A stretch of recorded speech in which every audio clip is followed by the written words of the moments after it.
in, everybody, to another week of F Buddies with Mike and Andy. Mike, Wendt, Andy Ferg. Of course, the F is for food. We are the food show you deserve. Thank you to our sponsors this week, Gary Girolamo Group of Cross Country Mortgage, Ben Franklin Print Company in Middleton, Twisted Fate Brewing in Danvers, Anthony's Roast Beef and Pizza in Tewksbury, the world-famous Cabaret Lounge, Route 1 South in Peabody, Jamie's Roast Beef, also in Peabody, Tostimo's Pizza Kitchen, Seabrook, New Hampshire, and CNS Pizza and Roast Beef in Pepperell. Thank you to all of them. Andy, how you doing after this weekend? Fucking still tired, really, honestly. I'm very, I'm still beat the fuck up. I napped today. I napped a lot during the weekend, I'll be honest. And then even yesterday, today's Tuesday, yeah. So yesterday, getting home and I napped a lot yesterday too. The weekend was such a fucking whirlwind, and Sunday beat the fuck out of me. Just organizing and running that event. My feet hurt. I hurt myself on the dance floor, dance battling a fucking child. I dance battled Mo's daughter, and I won, of course. Of course. But she was teaching me some moves, and it hurt a lot. So that's nice T-shirt, by the way, sir. I just pulled it up. Oh, you like live. that? Oh yeah. I pulled it up on the old iPad. I appreciate a drunk Mike's Amazon purchase.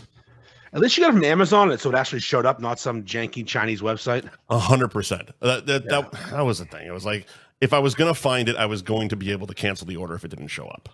Yeah, you got to just Amazon or make it returnable, like if it didn't fit. You know, you get a lot of these shirts. You know, yeah. Go to Kohl's, return it. But yeah, no. Yesterday I was a zombie at work. I made it through the day. Yep. And it was funny though. So we're doing it. We did a job in the morning. It was easy, no problem. And we needed something to fill the day, so we went to this other house. Mm-hmm. And the guy was European, the customer, like Norwegian, Swedish, Dutch, I don't know, fucking European. Well, he had like the blonde hair, the blue eyes, skinny, with the accent, like he might, have diplomatic immunity or something. One of those guttural, real shitty accents. Well, like he pays with shit in Cougarans. And they say things that don't have a period, or like every sentence ends in ... Like you could maybe we could do this instead ... Well, I'll give you an example. He wanted me to dig up his yard because I needed to put a downspout a different place. I go, I don't have a shovel, sir. Well, I could pay you. I'm a walking fucking zombie. Yeah. We're filling it at the end of the day. We're not adding shit. I've been to your house. We've walked around. We've done the whole house. Yeah. We've decided we're just doing the back now. Stop trying to add the fucking front in. I'm tired. Dig a hole. If he literally wanted me to dig a fucking hole. He wanted you to dig a grave. Yeah, put him in there. And he's like, oh, the front downsprout. Downsprout loose. I go, you want some brackets? Yeah. I go, you want me to give you a couple brackets? You can fix them? Oh, you give me brackets? Oh, okay. Because he wanted me to fix them. Yeah. No, I'm not doing more work. I'm tired. Right. If you had contracted, this is the thing. This is what they do, Mike. They add little things in that I could never imagine how to add the money to the job. It's like $10. Right. No. So they're trying to get extra shit for free. Right. I ain't providing extra shit for free. Especially not on that type of weekend. I'm fucking tired, man. It's Monday afternoon. I didn't sleep yesterday. I am not in a doing favors type of mood today, no. sir. So obviously I gave him a couple extra brackets so he can fix his own fucking downsprouts. And I left. And as we're leaving, he goes, I don't like the way the front looks with the back. The back's new. Yeah. Front's old. He chose not to do the front. They look different. I said, well, yeah, they are different. See you later, Kimosabi. I asked him to pay by check. Check? What do you want to pay him? He paid with Venmo, which is fine. Okay. Whatever. It all goes to the same place. But the guy was in his 50s. A check shouldn't be sock full of quarters. A check shouldn't be that fucking hard to figure out. Yes, a checkbook. Yeah. Do you have one? Chick, all fucking day. Paid the man his monies. His pants were too tight. He had a big logo on his fucking shirt. Ugh. Oh my God. Listen, I can be racist toward white Europeans. I am one. Yeah, it's fine. That's where I came from. Fucking. They're still okay. Fucking perfect race. Fucking Nazis. Oh, the master race. You know he'd love Hitler. Just throw me. You know he loved them. Yeah, of course. He's fucking got his poster on his wall. We all saw it. Oh, the smarmy. And I don't know how to explain it. The way they say things or ask for something has this. I can't put my finger. It's disgusting. It makes you want to fucking roll your eyes when they start speaking. Mm-hmm. It's like, God damn it, this is gonna be a fucking chore, just to have a conversation. I don't like that. Okay, I didn't ask you to like it. No, nobody asked for your opinion, pal. Here's the bill. 2 choices. It was 2, and we did a great job. It's just, I'm sorry we're fast. That's another problem too. We're very, very efficient with what we do. Why is that a bad thing? Because people don't like paying more money for something that's done quickly. They don't like, even though he agreed to the price. So my assumption would be the longer it takes you, the more I'm going to fucking pay for it. Labor costs? That's the reason we make money. My car goes into the shop. I want it back that afternoon. I don't want you to keep it for fucking weeks on end because that means you're charging me every time you open up the fucking hood. Now, see, the way I work my business, I give you a price before I get there. That price is accurate. But you can also estimate how long a job is going to take you. You've been doing it long enough. Yes. So, but I know we charge by the foot.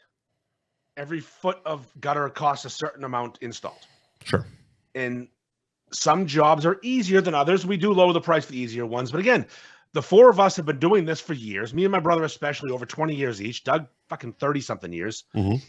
We are very good at the job. We don't even need to speak. We just do it. And we were at this guy's house for 40 minutes. Yeah. He probably wanted us there for 2 hours. So he starts adding little things extra. Saying things like, oh, could you, while you're here, while you're up there, can you? No, I can't dig you a hole. No, I can't fix your roof. No, I'm not painting your fucking siding. Dig you a hole is fucking wild to ask the guy installing your gutters. I said, I don't dig holes, sir. I get the water from the roof to the ground. What happens after that is your problem. Look, I know I've been out in the sun, but I'm not fucking Mexican. Yeah, no kidding. Speaking of, we don't have them anymore. So that was yesterday, but today it rained. And I couldn't do much for work, so I went to the office for a little while, did some things, did some estimates, and then went home and napped for a couple hours so I can be functioning right. I think by tomorrow, I will be done with this, whatever it is, this exhaustion, this hangover. Yeah. I wouldn't call it a hangover. I'm just fucking tired. Yeah, and you didn't even travel for this. No, I didn't. I did not. I was up at fucking 3:30 in the morning, 2 out of 3 days. I was gonna say too. Speaking of, so we can talk about the FERG Fest now. Yeah. But like, you flew up. I did. Stayed at mom's house a couple days. Mm-hmm. Got verbally embarrassed at the cabaret, like you do. That happens. I was tired. We were all tired. Came to the event and flew back. Yeah. Some people, friends. Yeah. Couldn't be bothered to drive 2 cities over. Don't think that's lost on me. Oh, I've got a list of people. Yeah. The list is called "Where the fuck were you?" Yeah. Billy. Number 1 on the list. Where the fuck were you, Billy? And even though I knew I didn't have to, I bought a fucking ticket because support your boy. Did you really? Oh yeah. Like the first day I went up. Thank you, pal. Yeah. I didn't know if you saw who was buying tickets, so I never really brought it up because I didn't want to be like fishing for thank yous. But of course, I knew that you were never going to ask me to fucking pay for a ticket. Well, you were on the VIP list, Lily. But it's one of those things. It's like, well, come on, man, support your boy. Let's get some ticket sales going. Even though you wouldn't have needed to be on the list, Lily asked me to give her a list of people. So my daughter works the gate. Well, she also doesn't know everybody by face or even name. She knows you. She'd have no problem. You'd be fine. Right. But a lot of people, like Dan Bob, would walk right by. I think your wife would charge me. Nothing. Yeah. She's grown to like you a little more. She actually has. Yeah. Yes. Me and Mrs. Ferg are good. So, you gave her that bad movie recommendation 4 years ago. It takes a while. Yeah, but I think I've gotten better.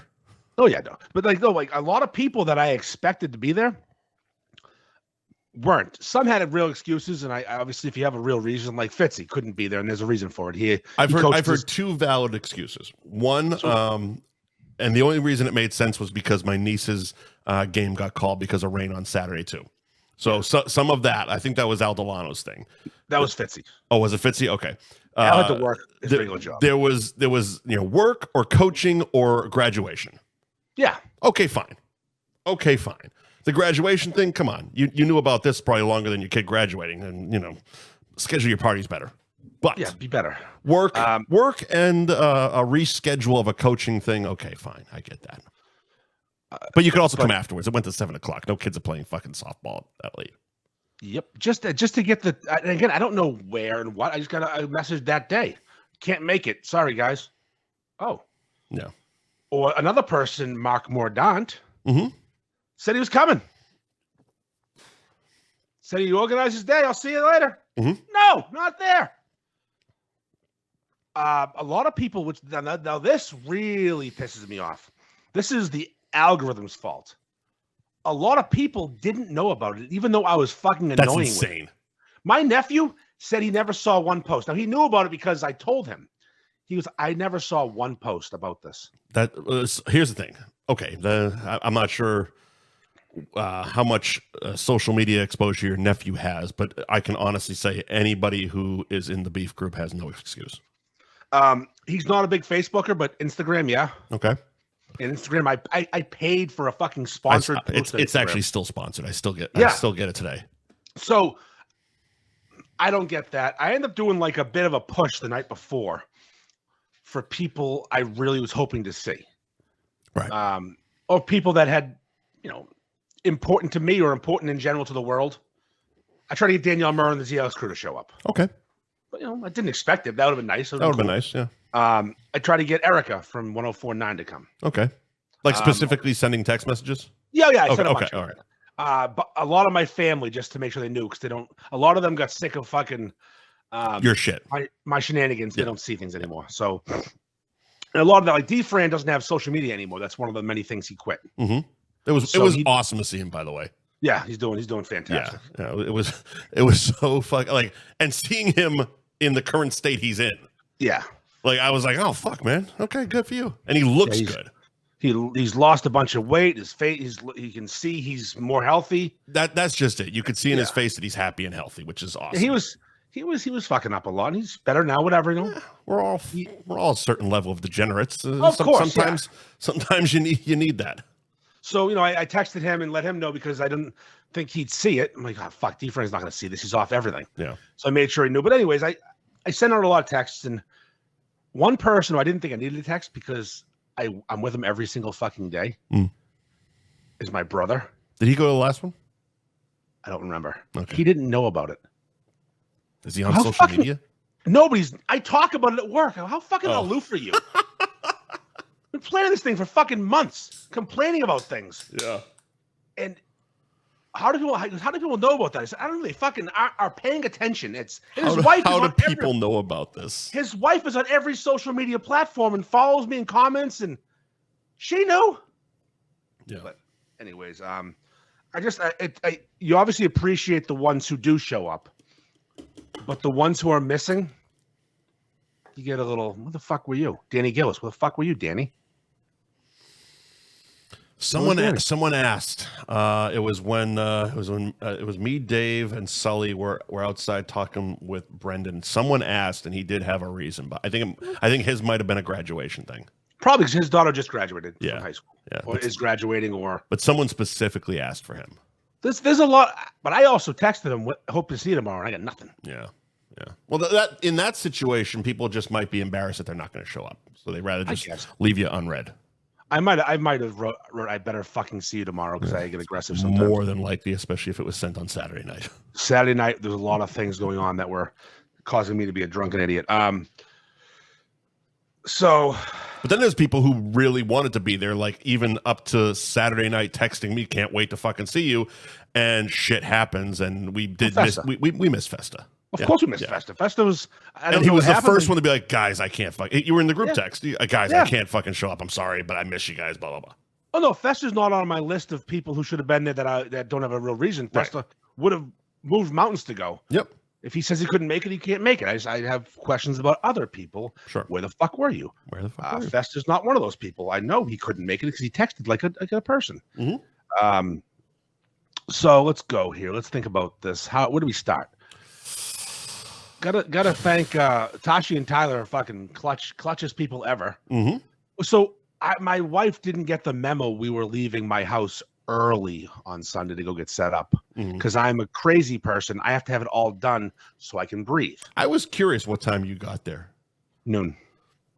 Okay. I was there at noon. I was trying to leave earlier. My wife was sitting on the couch. Because I want to say last year I want to say I got there around 12:30 with the intention of helping, and then there wasn't anything to do. And I was like, the party started earlier last year. I'm just gonna show up. I think we did 2 to 6 last year. You very well could have, yeah. Yeah. So my wife was up sitting on the couch eating fucking breakfast, and she says, I go, "You're almost ready to go?" She goes, "What do you mean ready to go?" I go, "I want to go get set up." She goes, "Well, we're coming back, right?" I said, No, I'm going there I'm not driving to Ipswich and coming back. That's 40 minutes. Insane, by the way. I go, so she goes, "Well, I'm not ready to go." I'm like, "Well, I'm going." Your daughter drives. You're fucking going. I go, "Your daughter has a license. She drives now. You're getting a ride with her." Oh, okay. So I got there, and Tashi and Tyler helped me set up and got myself to a point where I could breathe. Yeah. And then my wife and kid showed up. My kid and her 2 friends, fucking absolute animals at the merch tent. A lot of people tried not to pay to come in. Yes.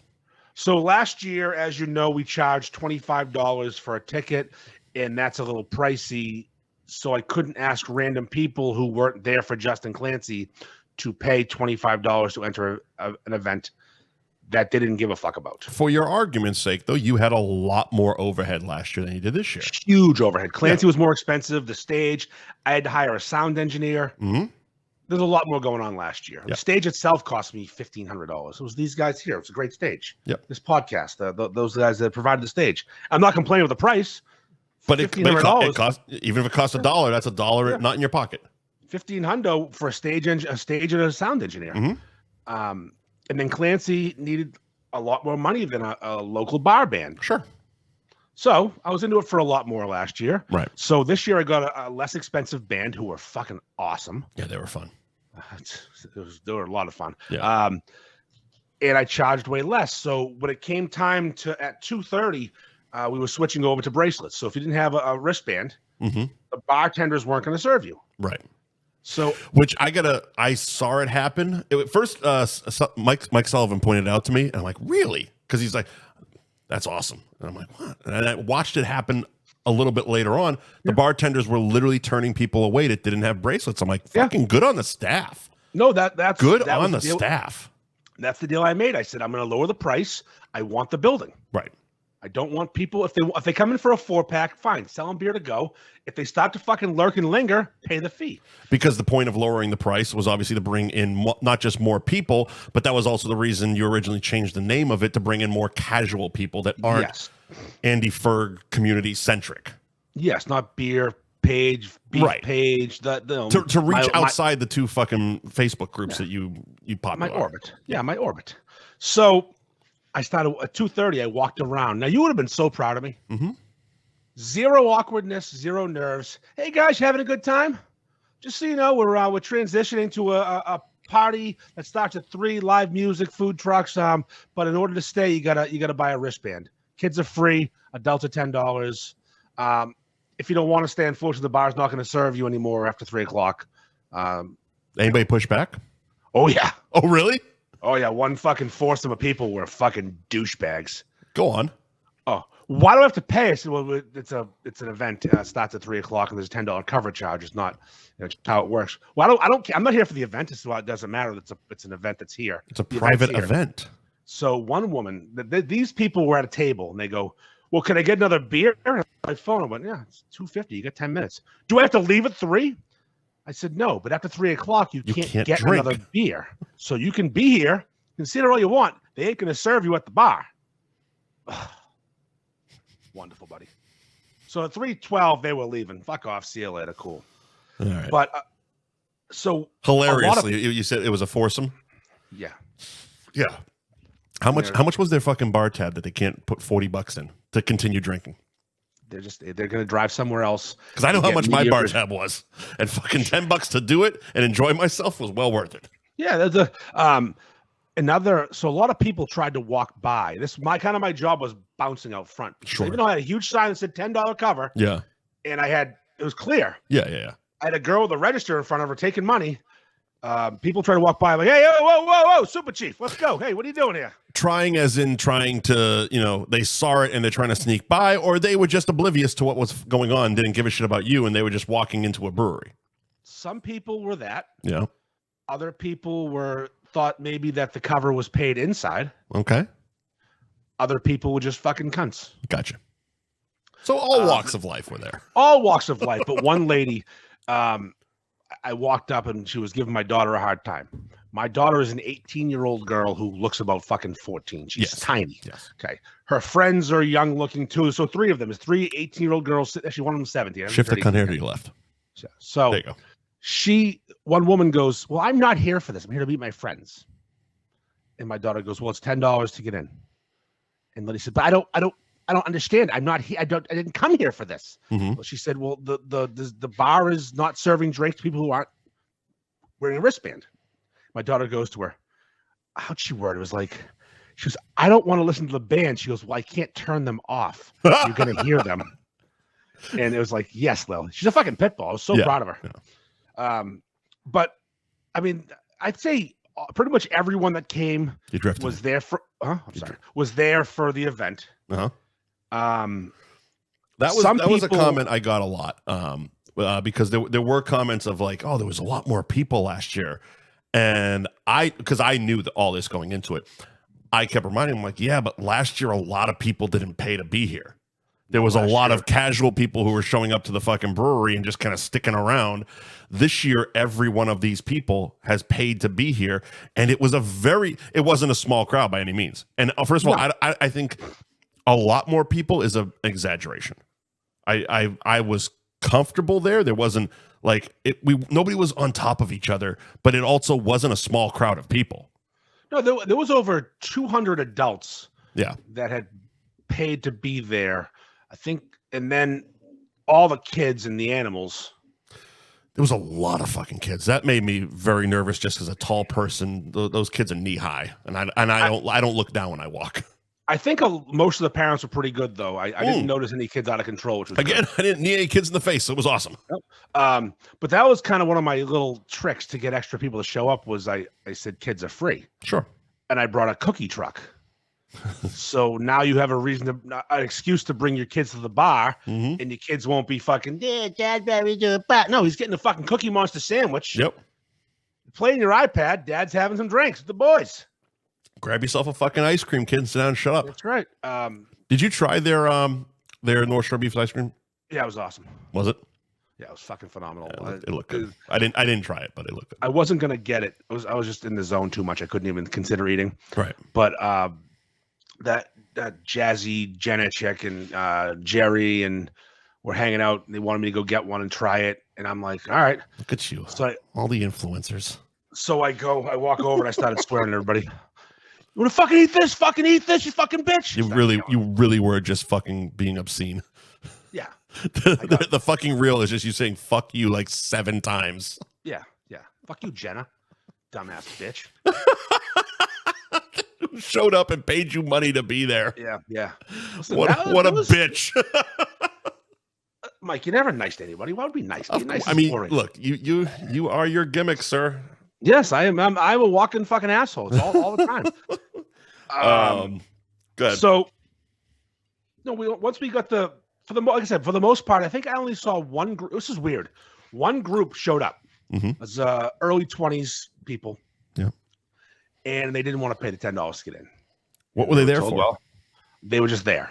Shit happens. They were exactly. And they didn't want to pay the 10. There was a group of 4 of them.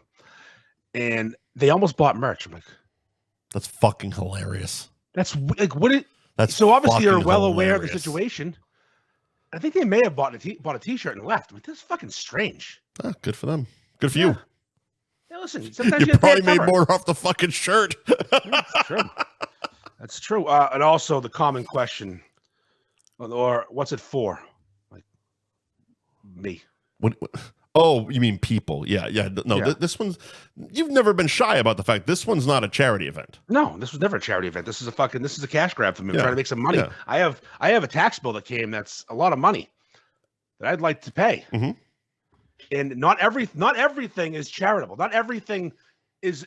I just don't get how I get these questions. Like, you go somewhere, like, who's asking the fucking brewery what this goes to? Hey, listen, this beer costs $8. You probably paid $2 to brew it. What's those $6 going towards? Right. I don't know. Keeping the fucking lights on. It's 100% because you're you. Yeah. And you're accessible. It's one of those social media things where it's like you're accessible to people. So why the fuck am I giving you money to come and drink with you? You know what I mean? Because that's what it feels like to some people. Why really? I'm gonna come to a brewery and give you money so you can drink with me. Yeah, that's literally what I did. But I also supplied two live bands. Details. Yeah, I mean details. Look, sir, context makes for a bad story.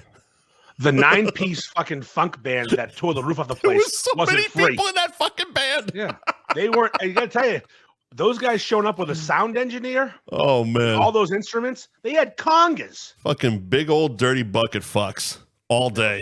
They were great. They were so fucking good. I was so happy. They just had I love a band that can do everything. Like, they had everyone could sing. They had people that played every instrument. Yeah. So it's like whatever song they wanted to do, they got it. Yeah. They had two guys who could rap. One was white, one was black. They had that one with that voice. And did you notice she was barefoot? I didn't get too close to them. She stood on a little carpet remnant. Okay. So they brought a little piece of rug for her to stand on with her bare feet.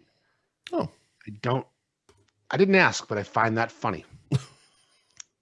Why? They were so cool though, like, compared to they were just more down to earth than the previous act. Yeah. Which was nice. So we had 4 food trucks. You did. They all showed up this year. They did.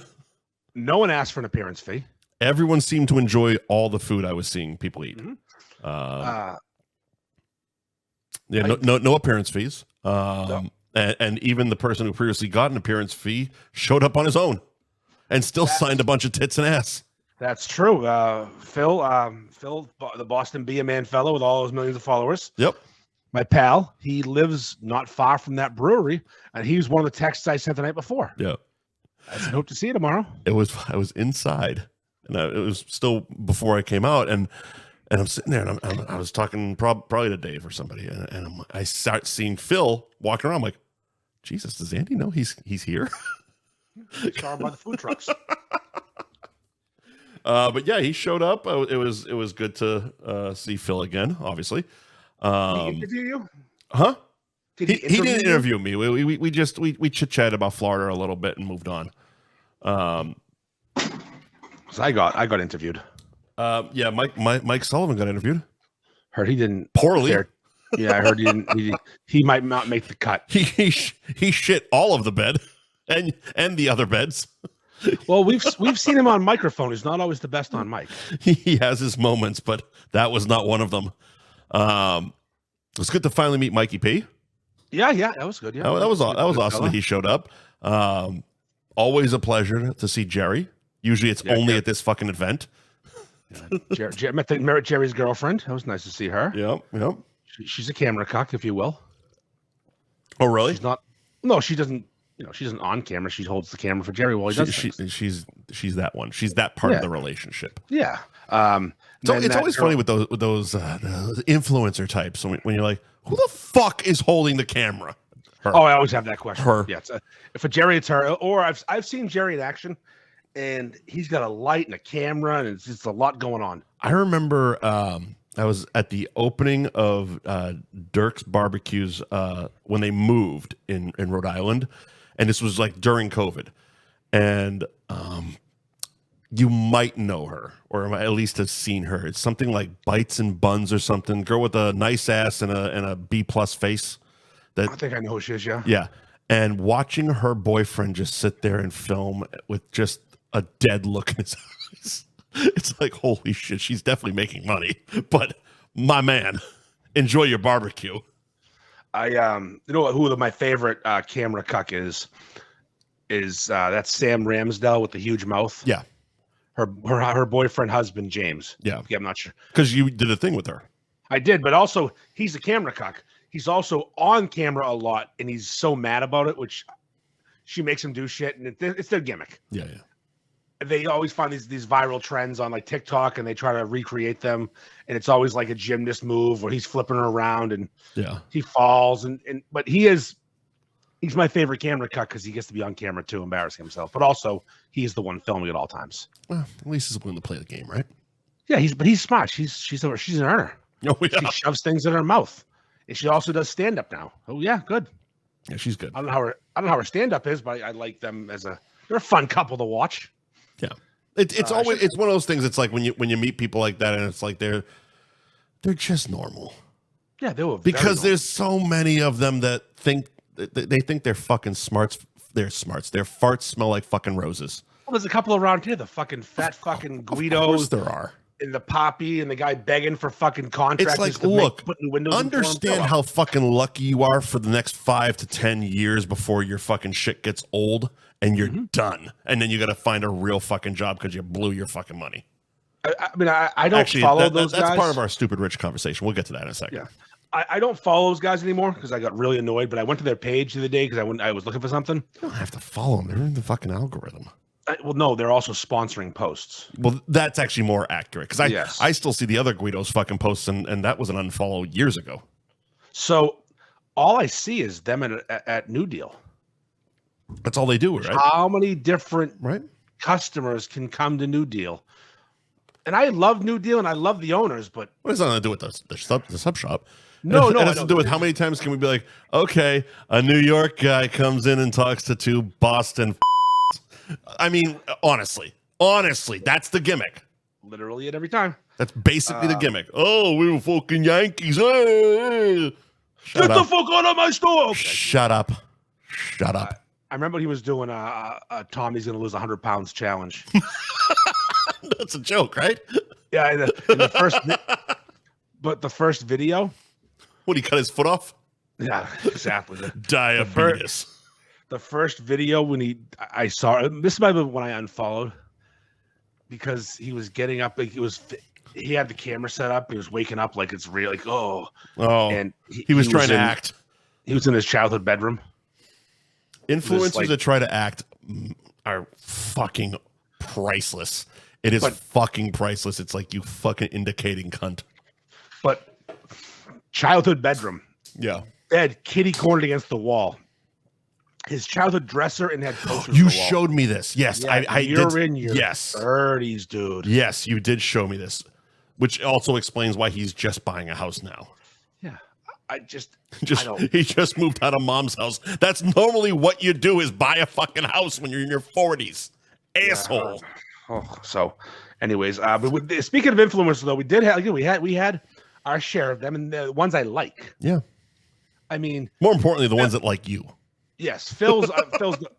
Listen, not all of Phil's jokes hit, and he's a fucking Neanderthal, but I like Phil. Yeah, Phil's fantastic.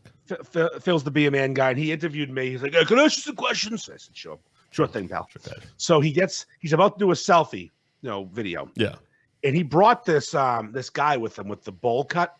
Okay. He looked like he might have been homeless at some point. He was missing teeth. Phil older. Phil didn't bring him. He picked him up on the corner of that fucking street by Aubuchon. I think maybe. So that guy's like, "I'll film for you." Fantastic. So the guy's holding the camera, and Phil's got his arm around me. What's the manliest thing you've done lately? Yeah. What's your favorite Be a Man skit? Well, I answer the questions. Sure, I got answers. Yeah. Jacking off was the answer for the manliest thing I've done lately, even though it's kind of gay because I'm touching a dick, but I feel strong about it. Sure. And the guy goes, "The numbers aren't moving." And now you got 2 old dudes baffled because he didn't push record. It's just red, but the numbers aren't moving. You gotta hit record. I thought he meant because he was recording, but he thought it was live. No, he's recording. Fair. So we had to redo the interview. Yeah. So it's just funny that speaking of camera cucks. So we had Phil, Be a Man. Yep. 2 million fucking. I looked today, 2 million. It's fucking impressive. On Instagram. I mean, that's a hell of it. Good for them for that gimmick. And you believe those followers. Yeah, for the most part. Meaning they weren't purchased like a lot of people. No. I think they might have given themselves an edge maybe in the beginning, but not 2 million. They probably hit 100K early. Well, that I know a lot. That's like popping a Viagra before I know a lot of people who've been hovering around 20,000 for about 5 years. It's true. How'd you get there, and why can't you grow? Well, more importantly, why did you get there in 3 days and you haven't grown since? Yeah. Whoops. But so we have Phil, hey, but Be a Man guy. He shared your thing, so hey, good for him. Go fuck yourself, douchebag. Mikey P and his girl were there with the daughter. All three of them have more followers than me at this point, I think. Even the fucking daughter does. Yeah, she's killing it. Yeah. We said I briefly met him because I was talking with Jerry. He was getting his food. I was on my way back to get a beer, and Mikey just happened to be by the Big Pig truck. And quick interaction, but it was good to meet him finally. Some follower of both him and I was like shooting ropes out of his shorts when he saw the two of us. Go on. It was just a follower. It was just he followed the beef page, but for years his wife was a huge fan of the page. And now it was like, oh my god! And then he's the twin towers were there for this guy. His spank bank twins. He's like, taking pictures with Mikey, picture with me, picture with both of us. That's awesome. His wife was looking to catch a dick. Mm. Well, not usually into a short haired gray haired woman, but this woman had nice eyes. I wasn't afraid of it. I didn't look down too much. But we had Jazzy's Food Finds showed up. I'd never met her before. Mm-hmm. Nice young lady. But yeah, a lot of the important internet folks show up. Me and you, the F buddies were there, big time. Yeah. 1/3 of Pulling the Cork was singing. I didn't realize until the very end, and I got excited. I'm like, oh shit, our banner's hanging up. Yeah, we put it up. I'm like, oh, that's my show. I didn't see that. Right. Little kids had questions. Lots of little kids like, "What's an F buddy?" Ask your mom. Yeah, exactly. Someone tried to give me their baby. That was interesting. Give you their baby?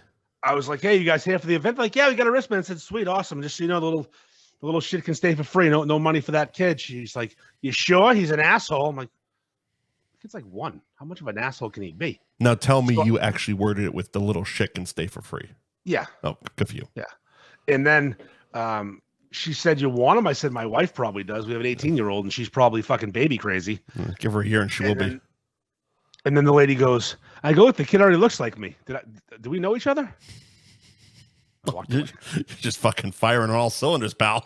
Oh yeah, crushing it. Confident Andy in the house. I was 10 out of 10 confidence. Yeah. One person we got to mention though that was there. Yeah. I saw him walk by me early, and he seemed okay and normal. And then the big old dirty bucket started playing that funk music. Okay. And a personality came out of the woodwork called Dancing Rick. Who was Dancing Rick? I heard about him. I didn't notice him because I didn't get too close to the stage, and that's where he was. He was lurking right at the stage, and he had a shirt on that said "Sex and Candy" on the front. Yep. Dancing Rick on the back, and he danced and knew every song. I asked the band, "Who's Dancing Rick?" They said, "We don't know." I don't know where he came from. They play original songs, Mike. They don't play covers. Did you ever see that episode of Sunny where they go to the club and they see the guy from Public Access dancing guy, and he's in fucking cutoffs and he's shirtless, just fucking dancing his ass off? That was basically all I could think of when I heard Dancing Rick is here. I'm like, Dancing Rick. Really? He definitely has a Public Access show. I need to find him. He's was so messed up. I tried to dance battle him. He wouldn't fucking battle me. Instead, I did some bumping and grinding with Mo's wife. Yeah, that happened. A lot of bumping and grinding. People were filming like it was going to be used against me. Nope. Brian Doherty's filming. He's like, I can't wait to share this with Carrie. My wife's like, do you think he's ashamed? I think he gives a shit. Andy? Look at him. He doesn't care about anything. He's having a blast. Me and Jess were doing the fucking Pulp Fiction moves. You were trying. I mean, I don't know how to dance. You were trying. She was holding her own. I was pretending to tap it from behind quite a bit, and then pointing at her husband. That you were doing. I mean, I aggressively grinded with Jess. I dance battled his daughter, and Mo just sat there like the cuck he is. God damn. And I'm the bad guy to him. with those bad sneakers. You see those sneakers he's wearing? I did not look at his sneakers. Oh, it was so big and white and old. He got some fresh, clean whites on. They weren't New Balances, but they were Polo sneakers. Some fresh, clean whites. Nice. Oh yeah, terrible. I love Mo. Mo and Jess are great people, though. They always show up to support things. They actually that's 100% true. Yeah, and honestly, despite all the bullshit that we've done on the show, they have always been pleasant with me. I say hi to Mo. He says hi to me. A big shake. Jess gave me a big fucking hug. I'm like, oh, this is okay. I think we're okay now. Yeah, no. I think time heals all wounds, and they don't do a podcast anymore. Well, I mean, let's get to the most important thing that happened on Sunday, because I would say you made money. Well, go ahead. A huge. All right. I think hell may be frozen. Right now. All right. Oh, yes. Go ahead. Okay, so now I know where you're going. There are three, in my opinion, the top three full-time shop owners are Ted Lundy, Harry Canellos from Bella's, and George from Pizza and Woburn. In my opinion, those three are the mountaintop. Now, there's a second tier of people who have been doing it great, but maybe not as long. Like Bill from CNS is on their level right now, but they've been doing it for way longer. So right. That's my Mount Rushmore of beef shop owners -1. Right. Again, Bill from CNS, Johnny Moe from Tostimo's, Matt from fucking Nick's. They're all on their way there, but Anthony's. Oh yeah, Adam from Anthony's. It's just, but there's a rotating fourth spot at this moment. Exactly. We've never really fully addressed it in the past. We've mentioned it, but Ted Lundy and Harry from Bella's aren't the closest of friends. We mentioned it a few years ago during Beef Madness. Yeah, there was a beef with them because when Ted opened in North Andover, they became competition to each other, and whatever. I believe it was something like there was either an unspoken or an actually spoken rule that they wouldn't compete against each other, and then they did. Exactly. Yeah. The rationale from one side was I'm actually further from you than I am from my other Lundys in Salem. Right. But you said you'd never work in this city, and now you're working in my city. We'd never compete. Now so it became this thing. And I don't like, even though I'm a huge grudge holder. Yeah. I don't want you to hold one against. I don't like being involved. I don't like having this uncomfortable thing. No, especially because they're not only they're friends, but they're constantly at all the same events together. Like exactly. Both of them have been at our cabaret shows together. Yeah, and they're both very like they're good friends of mine in the beef world. Like they're from my. Yeah, of course. Like me and Harry text. Yeah. Almost no one has my phone number. Yeah. And not like we text, like he sends me like friend stuff, like, oh, check this video out or check this out. I'll blow up. He alerted me to something recently about someone that I was promoting their store, and I didn't realize it was someone I didn't like. So it's like, I don't know, 4:00, maybe 4:30. Inside the bar are Ted Lundy and George from Pete's. Yep. Having a couple Albanian bald dudes, having a good old time, buying drinks for everybody. They were fantastic. I go outside. George had the biggest polo logo on his shirt. It was fucking hilarious. I should send you a screenshot of Mo from his work picture the other day he posted, because the polo logo George had on paled in comparison. Wow. Mo's went from fucking neck to belly button. Settle the fuck down.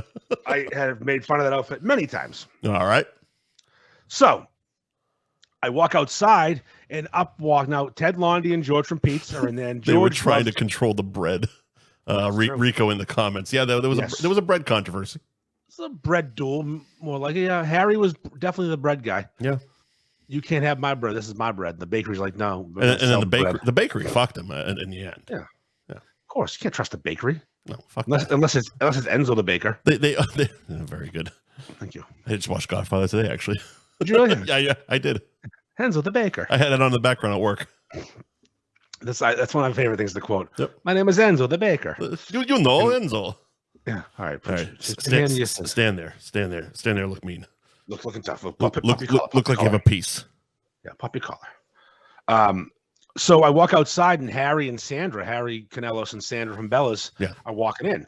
Now, I've been trying to get him and Ted in the same room for years. just squash. So I go, Squash and beefs. That's what I said. I said, hey, Harry, your best buddy's in there. Time to squash this beef or what? You actually said squash the beef. I said, squash this beef or what? And Fucking now, expecting Harry to say no, whatever. We'll just avoid each other. I can be civil. I'll stand on the other side of the room. Yeah. Yeah. He goes, all right. I think he planned on this ahead of time, but I'm going to take the full credit because why wouldn't I? Why wouldn't you? He's not here to say I'm wrong. It happened at FERG Fest.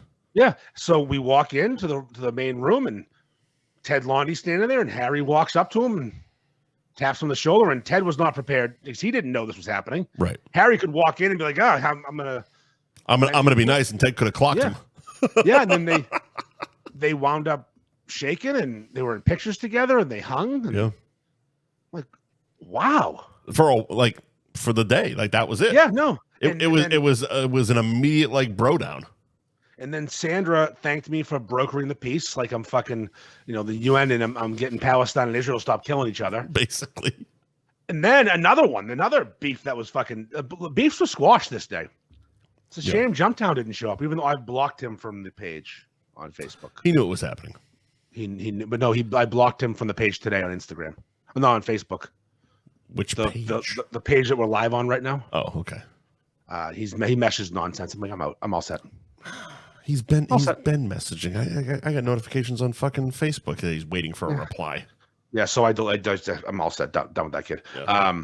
So my wife and George from Pete's had a bit of a issue with each other. Yeah. Professional issue with things where she works and what he does for a living. There was a phone call that was made that was not received well. And she wasn't. Also, there's a whole cultural and language barrier where George doesn't know all the nuance of every part of the English language. He speaks very clear and simple. Yeah. For lack of, he speaks English great, but you're not going to get the same, I don't know, like fucking tone changes. And he don't know how to talk to women. Inflection. She was pretty upset with him. And he, like a full-on man, first time he's seen her since they had their issue. Yep. He walked up. Hello, Mrs. Ferg. Hello, George. Hi, George. I'm very, very, very sorry. I know we had issue. I'm sorry. It's not my fault. I apologize. And she accepted. What a fucking G. What a fucking the United Nations is squashing beefs. I'm out there. Legend. Send me out to fucking Palestine. Let's go. I'll fucking get a peace brokered. Hey, Netanyahu, settle the fuck down. Stop killing everybody. Hey, you too. Fucking stop trying to kill them too. Done. Let's go. Stop being an asshole. Yeah, both of you. Stop being assholes. Eat a fucking sandwich. Shut up. Yeah, put a bagel with lox. Take some juju. Bang your wife. Live your life. Let's think about this. Let's before we think about anything else that needs to be discussed from the day. I mean, the day was successful. I have something. Yeah. The tone I got, I really hope I'm not going to have to find a new venue. I hope so. It was very comfortable. Is the best way I put it. I like the girl who works there, who's the person who was my point person for the day. Yeah. Was Amanda. Phenomenal. Right. She was so good. I think there might be some confusion because the person I texted with about the event was not there. Mm-hmm. And he made it seem like the band, the whole 9-piece band that was there the whole time, was drinking for free, even though I was paying them to be there. Right. I don't think that's the case. I think Brendan was on my tab for a few beers. Sure.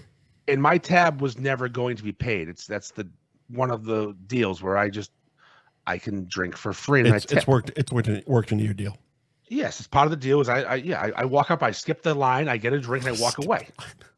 I don't wait in a fucking line in that place. Never. Not now. Not never. So it seemed like he thought that all the band's beers were put on my tab, which was getting comped. I don't think that was the case. And if it was, someone made an assumption or someone messed up because I never told them they could drink for free. Right. I didn't tell them anything. I gave them extra money for food. I tipped the band so that they could eat because I actually walked up to the band and go, hey, can I get you guys some pizzas or something? Because they were setting up and and the guy's like, well, what are the other options? I said, well, there's a bunch of options, but I don't have time to take a list. I'm running this party. I can grab you guys pizzas if that makes things easier. Well, I'm lactose intolerant. Here's some money. Figure it out. I go. So I said to the kid who I was dealing with, Matt, I go, hey, buy your own food. I'm going to give you extra money when I pay you. I'm going to give you money beyond because also they were inexpensive in my opinion. The food trucks, you mean? Yeah, no. The band. Oh, the band. Yeah, okay. Were inexpensive in my opinion, so I wanted to give them extra anyway. So I'll give you extra $25 a person. Go buy food. Right. So I don't think they were on my bar tab, but again, who knows? But yeah, the venue kind of was like miffed at me that happened. I said, I don't know if that's true. Yeah. I didn't tell them that. So don't get mad at me. It wasn't agreed upon between anybody. So if there was miscommunication, that should have been addressed in the moment. I reminded the venue that FERG drinks for free. Well, there was enough people from the venue that if something was awry, that was going to cause enough of a stink that you're going to get a text message a few days later. Just send somebody out. Be like, hey man, is this okay? It's your fucking tab. I put all my beers on your tab, but I figured that was okay. Yeah, of course. Yeah. I'm kidding. I did not. I did, and I paid for my beers. So I checked with the bartenders when it was winding. Hey, how'd you guys do? Was it a busy day? They were all happy. Seemed that way. Yep. And what they were doing was they were pre-pouring beers, which was smart. That was actually very smart, especially the more popular ones. Yeah, whenever they had downtime, they just keep pouring the same beer, and then you'd order, turn around here. They were sussing out which ones were the popular beers, and they were like, there was a lot of Northern Haze fucking poured. Yes. So then I walked up to the Riverview food truck, and I said, "How'd you guys do?" He said, "Not as good as last year." I said, "Oh, I'm sorry, man." He goes, "Well, that's the only thing I do." They did fine. He goes, "We didn't lose. We just, could have been better." So, okay, sure. Well, then I walked up to the Beefy Boys truck. Yep. How'd you guys do? Because I know that the Beefy Boys truck is a little, he's frugal. He wants to make sure he gets his nut. Yeah. He doesn't. He's big on the numbers. He is, and he's also not big on the future benefit, free advertising. He just cares about today's numbers, nothing else. Mm-hmm. Exposure doesn't matter. Market. How do you do? Fine. I think they hit their number by a couple hundred. Okay. Their minimum, and I was told. Okay. Asked the ice cream truck, my buddy Jay, go, hey, how'd you guys do? He goes, we were never here to make money. I just didn't want to lose money. I'm here to do you a favor. Because I've been friends with Jay, the kid in that truck, since fucking middle school. Oh, okay.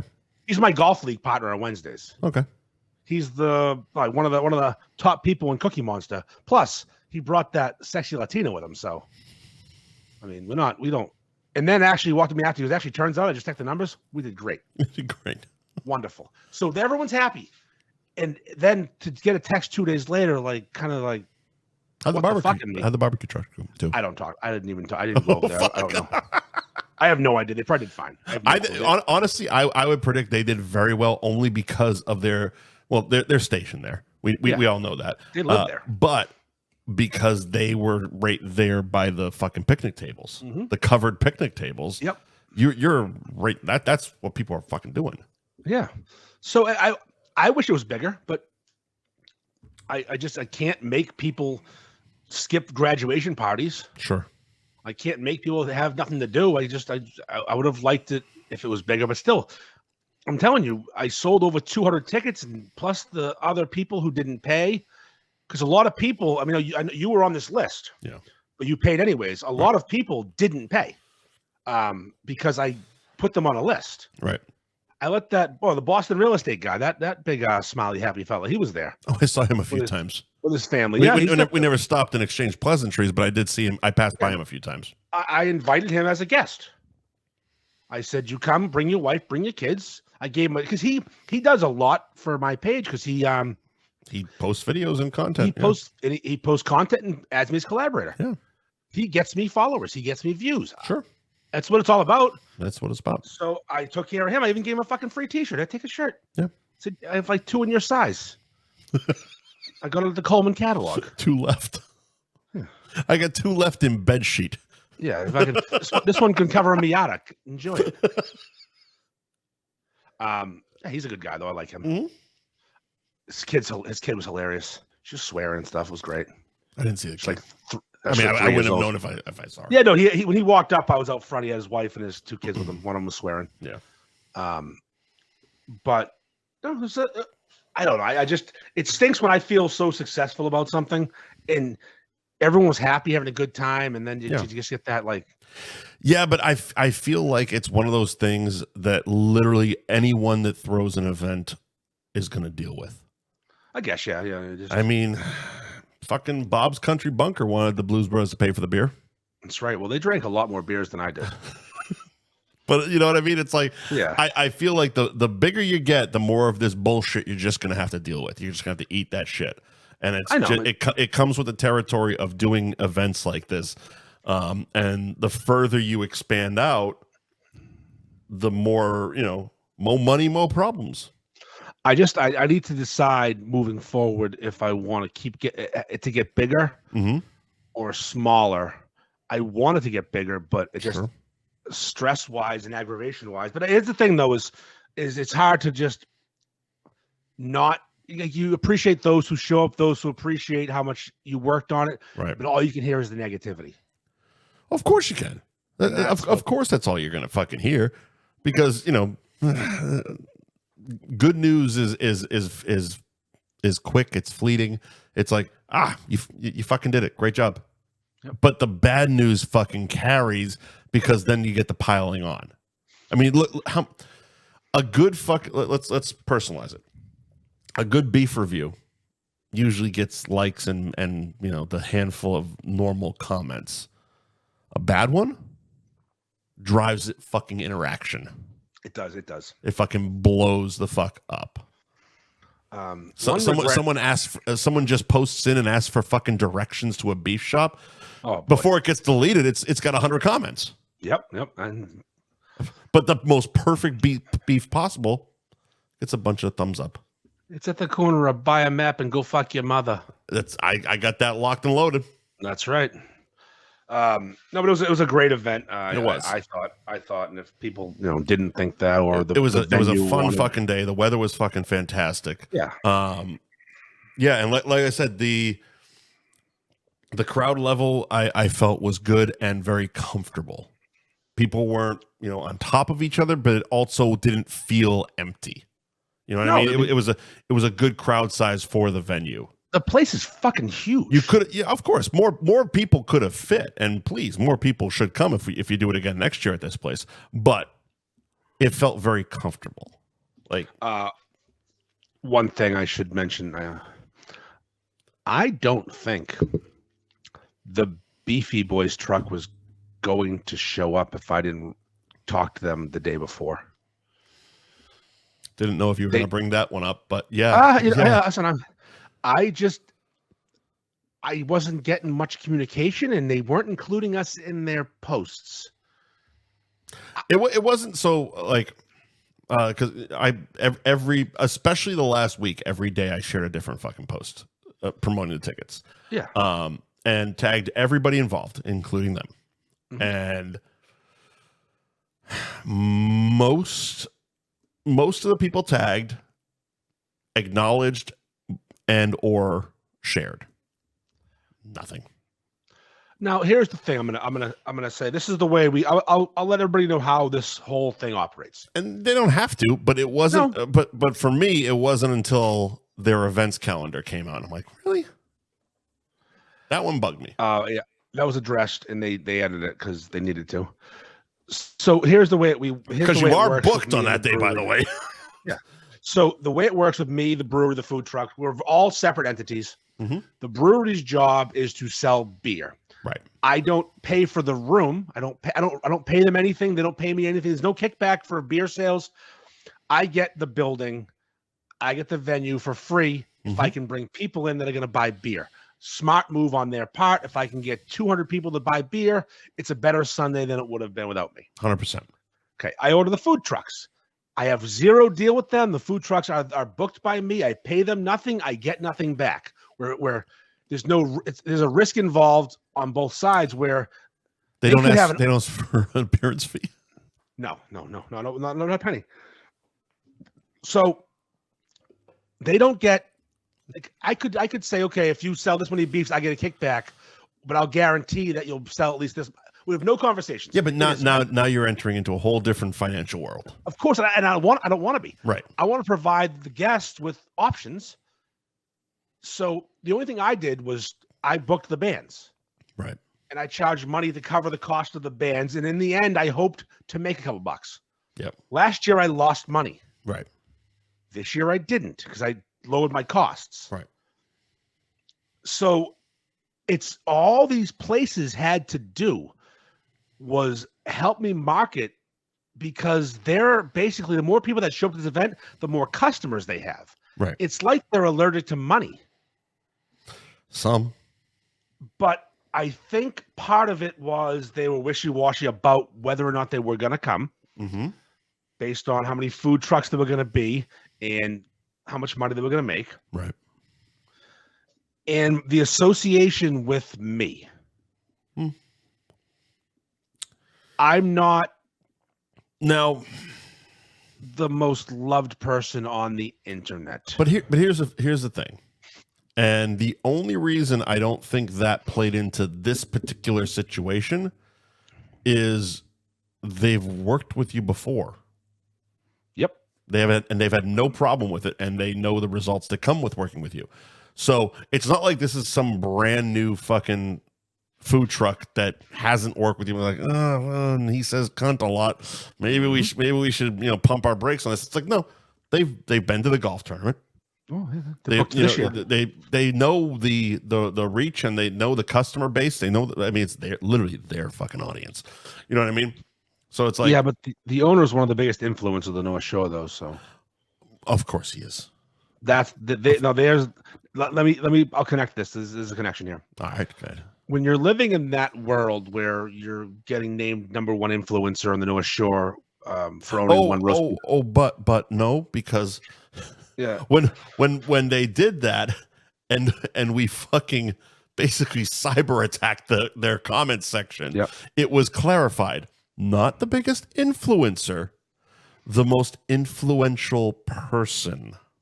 Yeah, that's because different. as we mentioned, there's a lot of people who haven't posted in 6 years on the fucking social media. So when you're in that world, and it's a whole community, a whole world of people that dress nicely and go to events. It's a bonds bubble. It's a bonds bubble. Thank you. I don't know how to word it properly without being a complete asshole. Yep. I am not in the bonds bubble. I'm not welcome in the bonds bubble. I am Rodney Dangerfield at Bushwood. Hilariously, yeah. I can't wait for the day you actually show up to that fucking event, because it's gonna happen. I'm just gonna buy a ticket this year, and I'm gonna fucking ruin the place, or I'm gonna work for Dave. I'll pour. I actually won't do it. I'll walk around, snap my fingers, and dancing. Yep. It must be something for electricity. So, I just think I'm taking bites of food. Oh, tell the chef this is low grade dog food. He does that he does that kind of thing in 2 movies, and the 2 of my favorite scenes. It's Back to School, the beginning, where he rips the bread out of the inside of a sandwich. Yeah, yes. Put your hand right here. He cuts the sandwich. That's a sandwich. It's got meatballs and deviled eggs in it. He's a fucking legend. God, Rodney's a fucking legend. But like, I'm the Rodney Dangerfield of this world, and some people don't want to advertise they're associating with me. Yeah. It's easy to leave me off your calendar because I'm going to bring my own audience. Yeah. But you can't also ask me how many people are showing up if you've made no effort into getting people to show up. The algorithm fucked me. Half the world didn't see the posts, and you're going to be there selling something. Here's the other, but just to counteract what you just said, you specifically changed the name of the event to avoid this shit. Yep.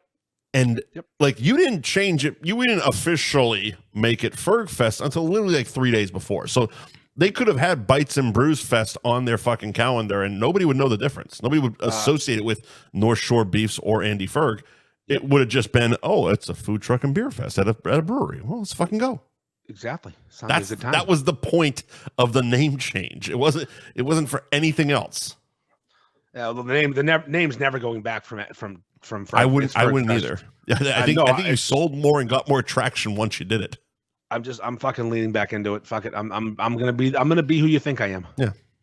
Well, you also I pay try for to the play, banners, so yeah, fuck I it. try. It's true. I got those banners. Which I left one at the venue. Hopefully they don't throw it away. Hope. So Brendan doing the North Shore Beef song still in my fucking head. I was saying this morning. I was brushing my teeth this morning, and I'm like, North Shore Beef. He was playing it as I fucking walked in. And it was like, oh, this is just the best way to fucking arrive. Not only did my fucking Uber driver show up as a fucking lovely gentleman in a tuxedo, which was just fucking weird but awesome at the same time. I get out of the car and I hear this fucking song that I've been humming in my head for how many fucking years now? Like 2 or 3 now, yeah. I'm like, God damn it. This is why I fly up. So I think let's go. I think next year we're going to put the all the bands together outside. The bucket can't be contained in a building.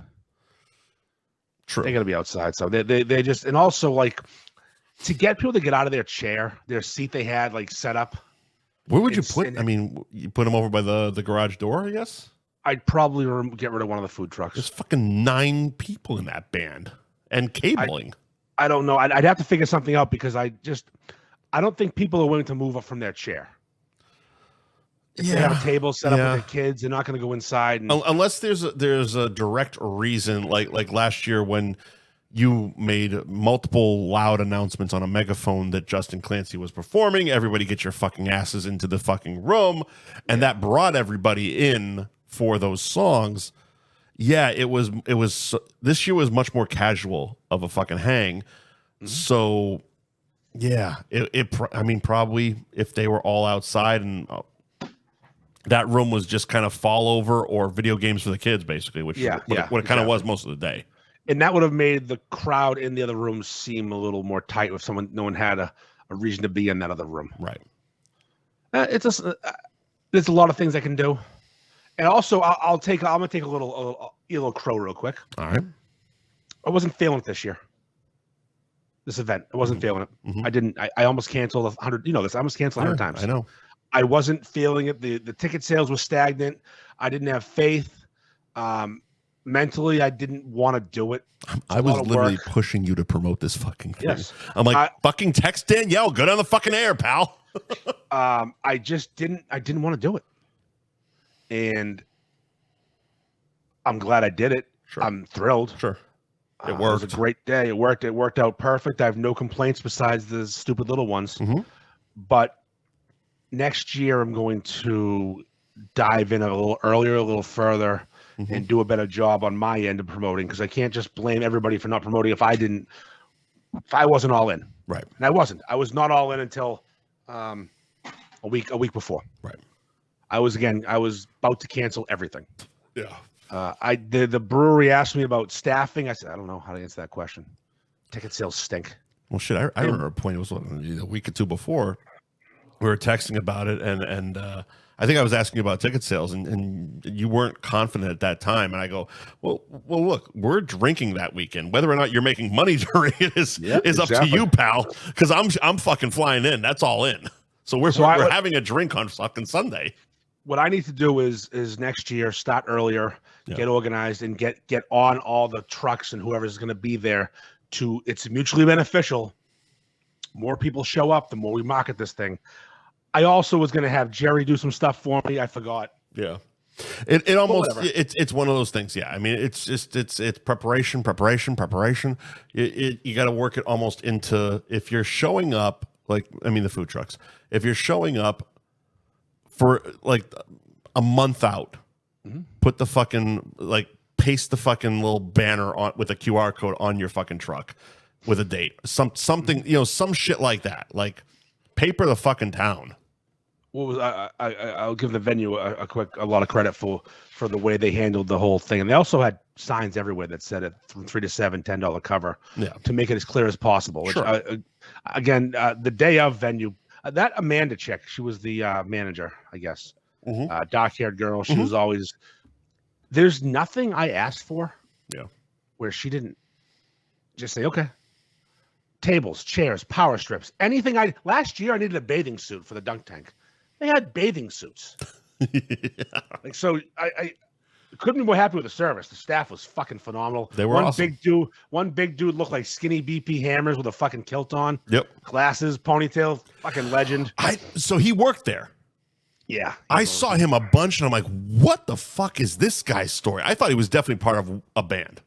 But I wish, speaking of BP, it would have been nice to see Calvin. Sure. Would have been nice to see Colette and her friend, Brittany. Just the people that I usually see. I'm like, it's like you get all the random people you don't know or you barely know. And you get a handful of people you know well, like Mike Sullivan, the McGraths, and I wish I got to spend more time with Dave Panette, but I was always running around. I could just say hi to him. Yeah. And like Mo and Jess, and those are my cousins, but like, yeah, where the fuck was Colette? Yeah. I mean, fuck Colette. It was one of those things. It's like a lot of them were there last year, and last year was fucking awesome. Yeah. So I'm thinking about moving the date back a little bit, because again, graduation parties are fucking me. Yeah.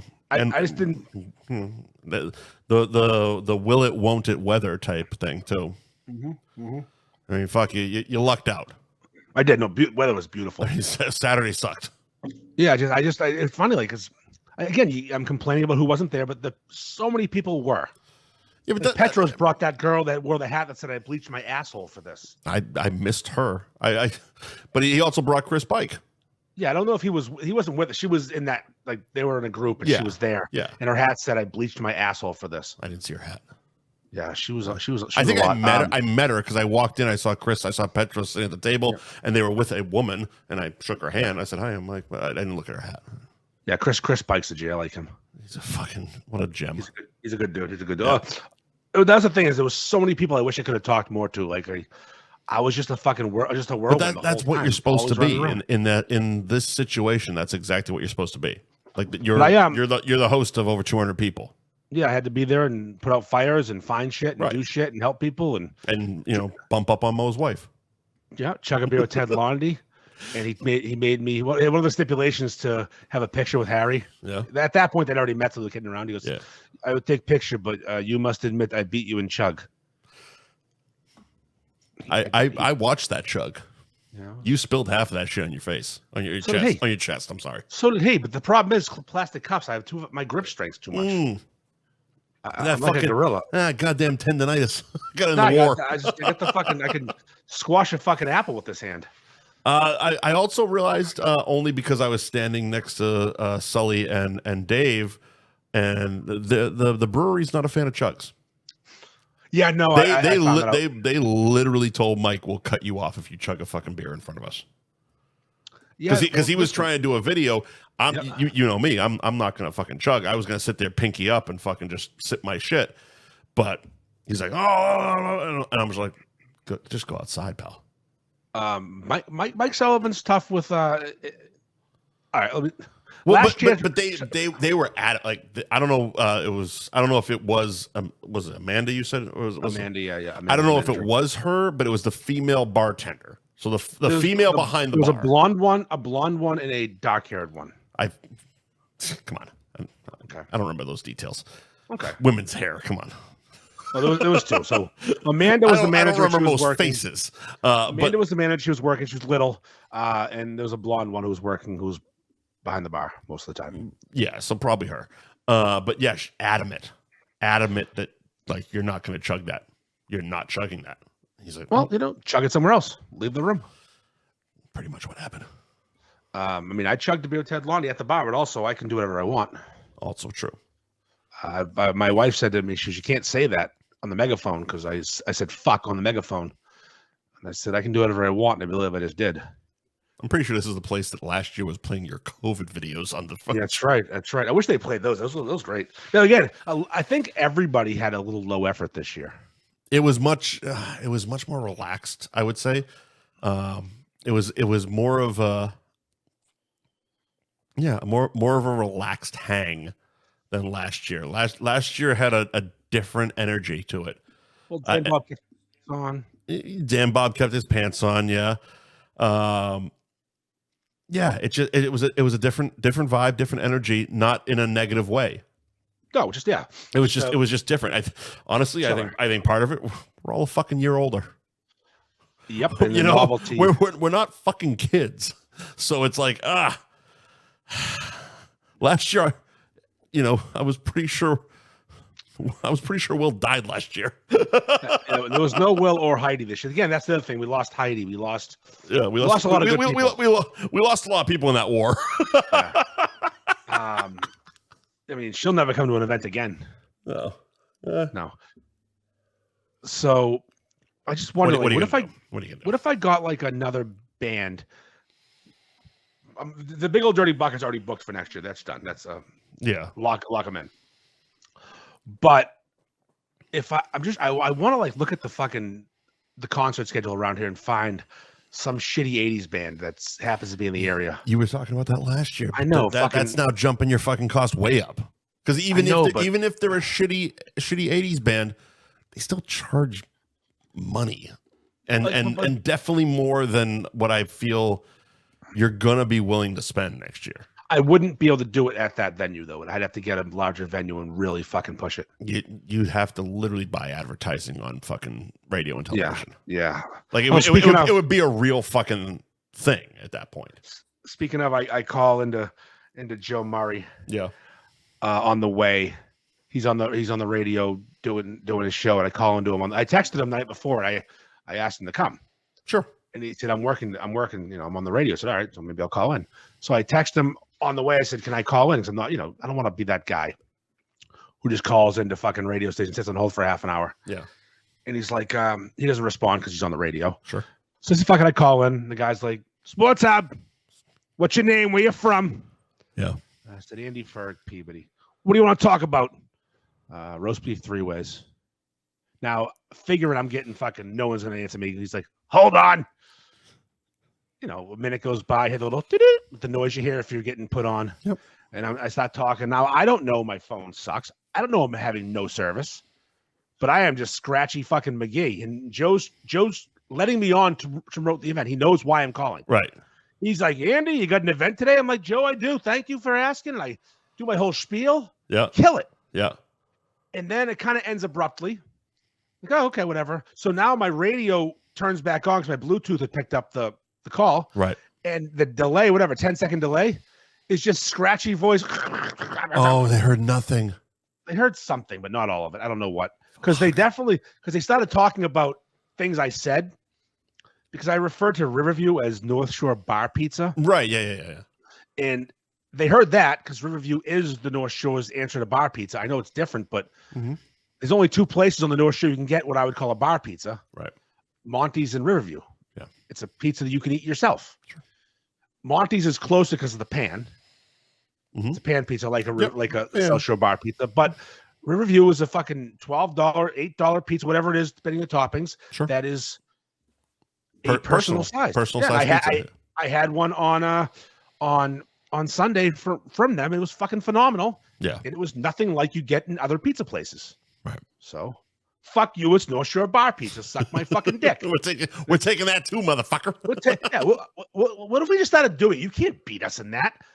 The fucking Janulis family, their Cape Cod bullshit. Fuck your sister, buddy. Grow up. Peter Janulis and I'm Tony Janulis, and we've been making pizzas, Cape Cod bar pizzas in 1915 because our grandfather was a prohibitionist and sold whiskey out the back door. Fuck. Exactly. I know how they made their fucking money. Don't lie to me, buddy. All right. Does that do it for us? Yeah, that's good. That's FERG Fest is done. All right. Do Gary start Joe? I have to piss. You go piss. All right. Oh man. Speaking of fucking your sister, the Gary Girolamo group of Cross Country Mortgage is the mortgage broker you need. Gary is the king of service. He will service you like no other mortgage broker. Here's the thing. He's already down there. He's a small fella, and he's service that the Girolamo group can provide you. You could probably get multiple hands, cupping the balls, stroking the shaft, working the head. That's what they do. They provide the service because everyone can get you a mortgage, but can they get you a mortgage? Well, can they walk you through the process? Can they look for the best rate? can they do it fast, expedited? The Gary Girolamo Group of Cross Country Mortgage is the #1 mortgage broker on the North Shore. At Buy and Refi on Instagram, buywithgary.com. Just the great people, the whole crew over there, Nufty, Ramses, the rest of them. They basically take the varsity fucking athletes from Peabody High when they get out of college and, hey, come sell mortgages. People know your name. People know your face. And Gary's a fucking whiz with the math. He's not even Jewish, but he acts like he might be. You never know. Again, I can say these things. I have a big nose, and Juju pays us to advertise, so I can poke a little fun. Gary Girolamo Group of Cross Country Mortgage, at Buy and Refi on Instagram. Ben Franklin Print Company, Joe and the squad, they make the fucking highest quality shirts. All my merch, everything I have comes from that place. I stopped using my previous supplier of shirts, and my previous supplier was a little cheaper. Full honesty, a little cheaper. I can make an extra buck a shirt probably if I went back to them, but the service was garbage. Multiple emails back and forth for simple tasks. Now, I say, hey, Joe, let's do the shirt I make that look like the Patriots logo in heather gray. Let's do it the next level, extra soft cotton, the ring spun one, not the super soft one, because, we're doing the more athletic build one. And I send the email with the quantities. I get an email back that tells me how much it is and when it's going to be ready. And it's done. It's so simple. There's no questions. If there is one, it's easy to deal with. Saying how Joe and the squad at Ben Franklin, I switched to them a couple of years ago because I wanted to try something new because my previous person was not killing it. Your previous T-shirt guy. Yeah, it was he was cheaper. He was like a buck cheaper a shirt, but the service sucked. Right. And I was constantly arguing things were wrong. I was getting shit for free sometimes because they were always wrong. Right. But now I get I put an order in, I get an email, everything's there. I hit confirm, I get an immediate email back. Here's the payment link. It's a whole thing. Yeah. That's the service you get from the Ben Franklin Print Company in Middleton. They're total fucking pros. And even to the point like when we were doing the last T-shirt we did for the beer release, and he was trying to recreate the F Buddies beer logo.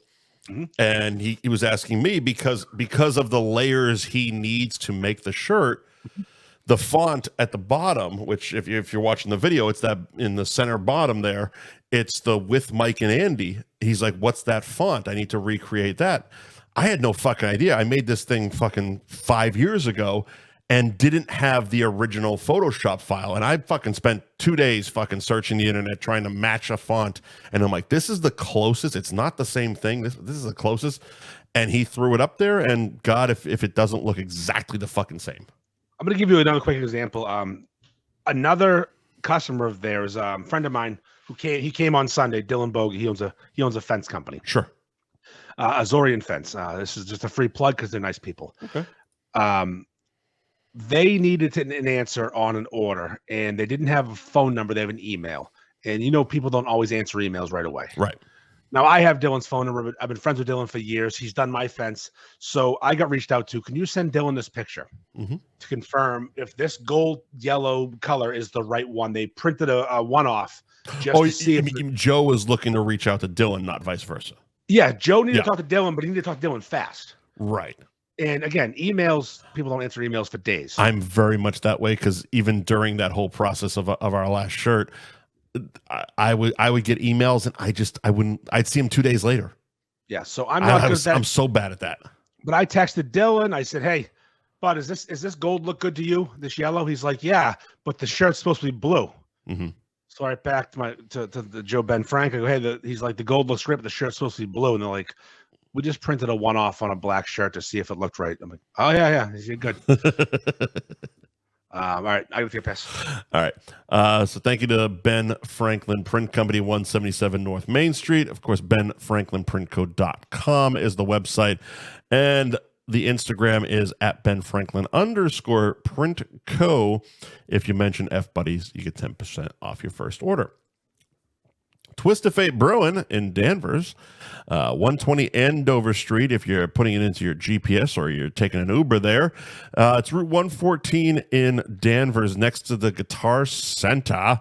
They have the website at twistedfatebrewing.com, where you can click on Find Our Beer and find out what bars are pouring Twisted Fate and what liquor stores are selling Twisted Fate beers. The Instagram at Twisted Fate Brewing, where you can find their weekly tap room hours updated. Also find out what events are happening at Twisted Fate, such as this past Friday, Andy and myself enjoyed ourselves at a comedy show for a wonderful, wonderful charity. And Andy, what was the charity that we were at the comedy show at Twisted Fate for? Plumber Youth Fund. Plumbers. Plumbers. We were there for plumbers. So you know, if you got your drains clogged and you need somebody to snake it out, we were helping those guys. Now, if you're at a comedy show and you want someone to be quiet, don't sit next to Mike. Not great at quiet time. My Mike was overtired and over alcoholed at that point. Yes. And yes, holy shit, did I have opinions? If you were funny, I would have shut the fuck up. Well, I mean, there were four comedians. The two girls were good. Yeah, I guess three comedians and a host. The host did jokes. The host was not a comedian. He was a storyteller that almost was funny. Yeah. The headliner was complaining about the venue a lot, which annoyed me, and I don't appreciate that. No, and it doesn't hold a ton of people. Sorry, you can't have 200 in there, buddy. I think my problem is the guy who is actually on the advertisement as a host wasn't actually there. No, because I'm looking at the Instagram post right now, and clearly the headliner, which I recognize, one of the girls I recognize, and then there's a third comic under featuring who was clearly the host. Yep. And there isn't the second girl. There was two girls. Yeah, there was a white girl and a black girl. The white girl's not on the picture. The white girl was fucking hilarious. Yes, exactly. The black girl took a little while to get going, but she was good. Well, her stories had a great, like, they were worth it. Right. Where the headliner was, he kept bitching about his fucking where he was, and it's like, guy, they're fucking paying you to be here. Normally, I play in Boston, then go. Then get the fuck out of here. But no, I need to know that girl's name, actually. The one that was really funny, the early one, the little tiny white one, that was raunchy. Yeah, she was really funny. Really funny. And I want to do another roast night. I bet she'd fucking. Hold on. I knew she looked familiar. Go on. I think she was at my roast event. Oh, that's why I knew her. Fuck. I'm pretty positive she was one of the roasters that was brought by the girl who helped me run that thing. Well, there you go. Okay, maybe I do know her because she was fucking great. Yeah, she was very funny. Like I said, the two girls were very funny, and that's rare for me to say. Yeah, with you. Women are funny. Grow up. Well, you know, like, she gave me a Nikki Glaser vibe, which she was mean, which I appreciated. But the other chick was just, her jokes were just good, just quality, good jokes, and she had a lot of time to stretch her legs, which she needed because she wasn't a fire off a quick joke. She was more the old storyteller. Yeah, but you know, she had a nice ass, so whatever. Fantastic. Dressed like a table. But it was a fun night at Twisted Fate. It was great to see Leslie too, who apparently got sick Saturday night, which is why she wasn't at FERG Fest. What is the green bottle flu? Is that mean no fucking gin? Idea? No fucking idea. I think it's gin. Is that what happened? So she was hungover? I think that's what it was because I've never heard of that phrase, but that makes sense. I guess that or Jaeger. Imagine drinking Jaeger at our age. Fucking Christ. Or her age. Settle down. She said she was happy to be able to donate to the GFY Foundation, which is technically your pocket. Where'd you get that information? Not a penny. Not a penny.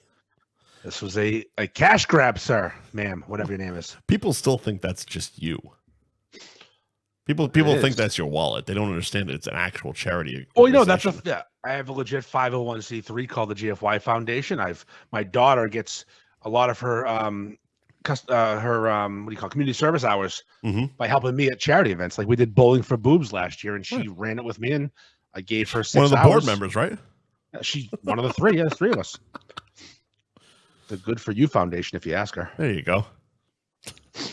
Thank you to Anthony's Roast Beef and Pizza in Tewksbury, 1921 Main Street in Tewksbury.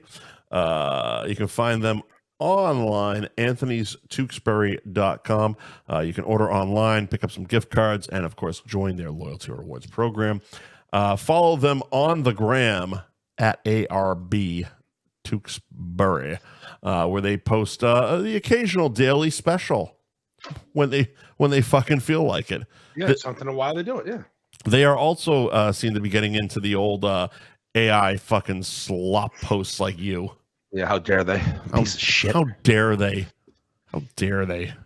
But yeah, no, they are fucking fantastic, and just a simple, even just as simple as last week, they just posted a nice little junior onion roll picture, and it's better than like 90% of the fucking other Instagram posts.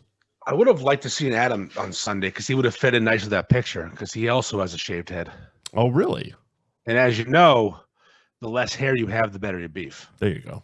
This is the rule of thumb right now. Them's are the rules. That's Bill from CNS, not a fucking head, a speck of hair in his head.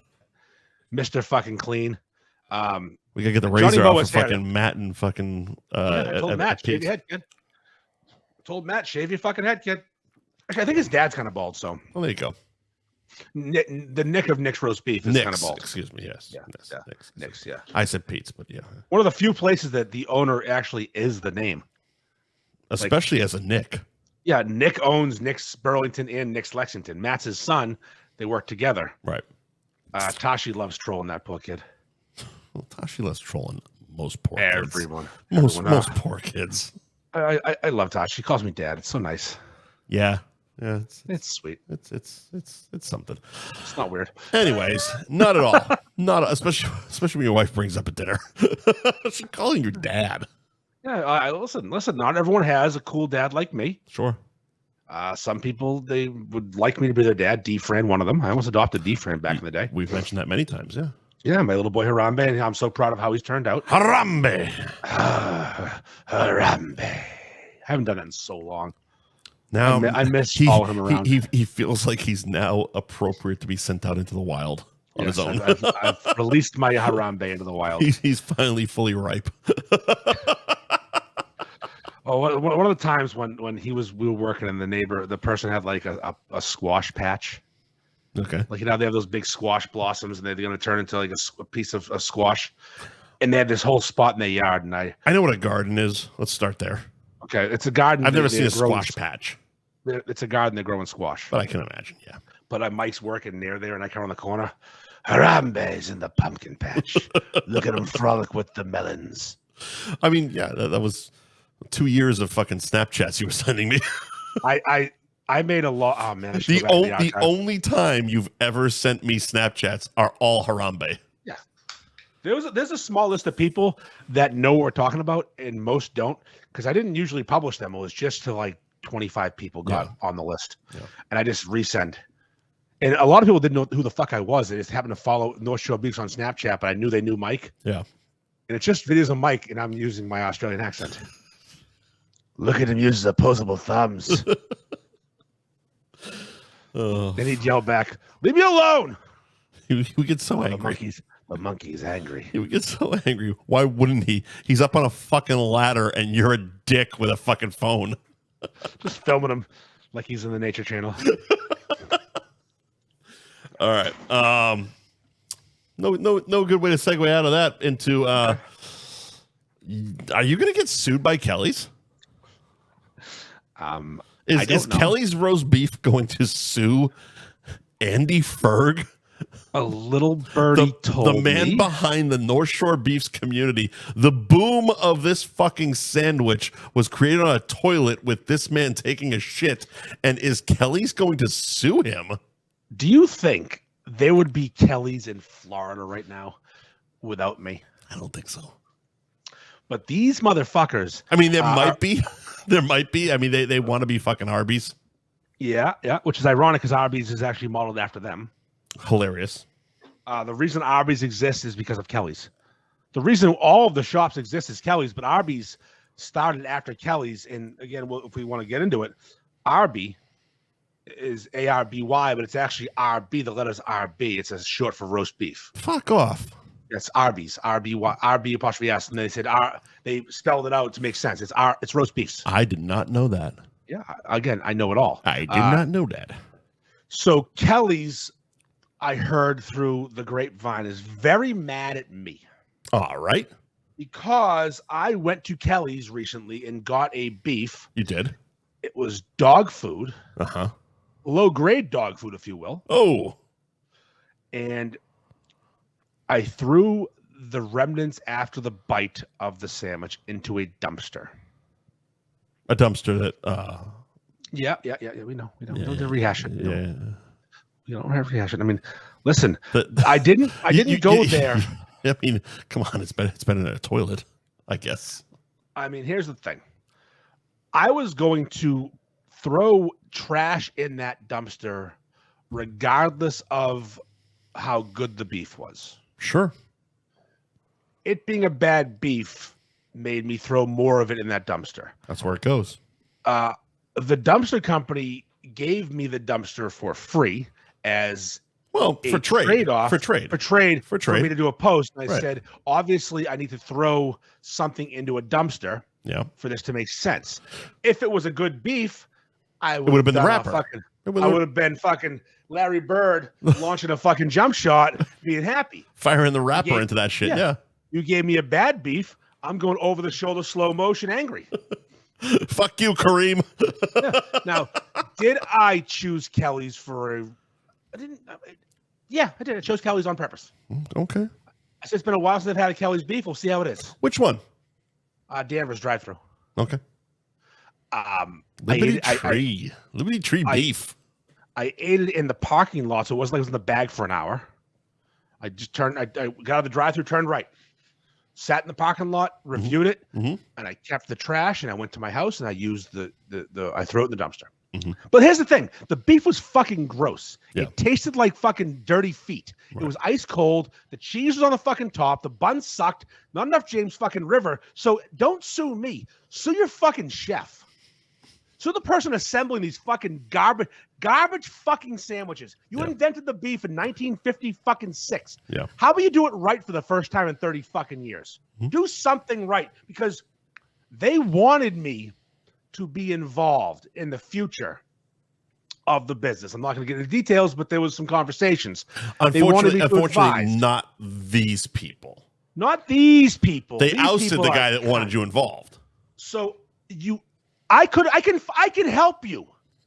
You need assistance clearly because you're serving shit. It's thick cut.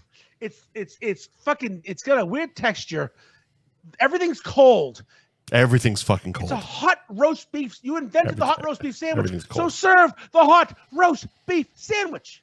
Oh, that requires having quality, sir.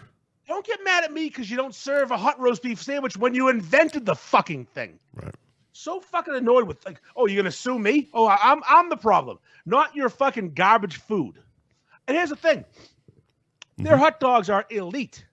They make a great lobster roll. Their clams are great. They do a great job on everything besides the thing they're fucking known for. Even their ice cream's good. Kel's cream. They can suck my left nut. How's that sound? Goggle my balls if you're going to sue me because your sandwich stinks. Because I'm honest. I will tell you if it's good, and it fucking sucked. When I sat down in the room with the future CEO and the head of operations, I told them, this ain't it. And he made it himself. He almost fucking cried. Well, the head of operations, who's still at the company right now, he made sure it was perfect. Is he the one that doesn't like to call it a three-way, but rather a sauce, cheese, and mayo? That is a preview. That was done before the buyout. But yes, that whole was the that funniest fucking thing I've ever heard. So it's like, hey pal, you just listing ingredients. Settle down. People in the know show with all their passion. It's a passionate group of guys. That's me. I'm a passionate fucking asshole. And here's the thing: when you serve me a sandwich at the Saugus location, you made yourself to make sure it's perfect, and it's not good. That's a tough beat. That's a tough beat. It's like the time, not to throw Chris Pike under the bus, but I will. The time I was sent to Lazy Dog by that cunt Greg Bates to try to get a Reuben. Sure. When I went, this was years before. No, we didn't know about Greg Bates being the scumbag. This was before that. And I went there and I got. We probably didn't even know each other.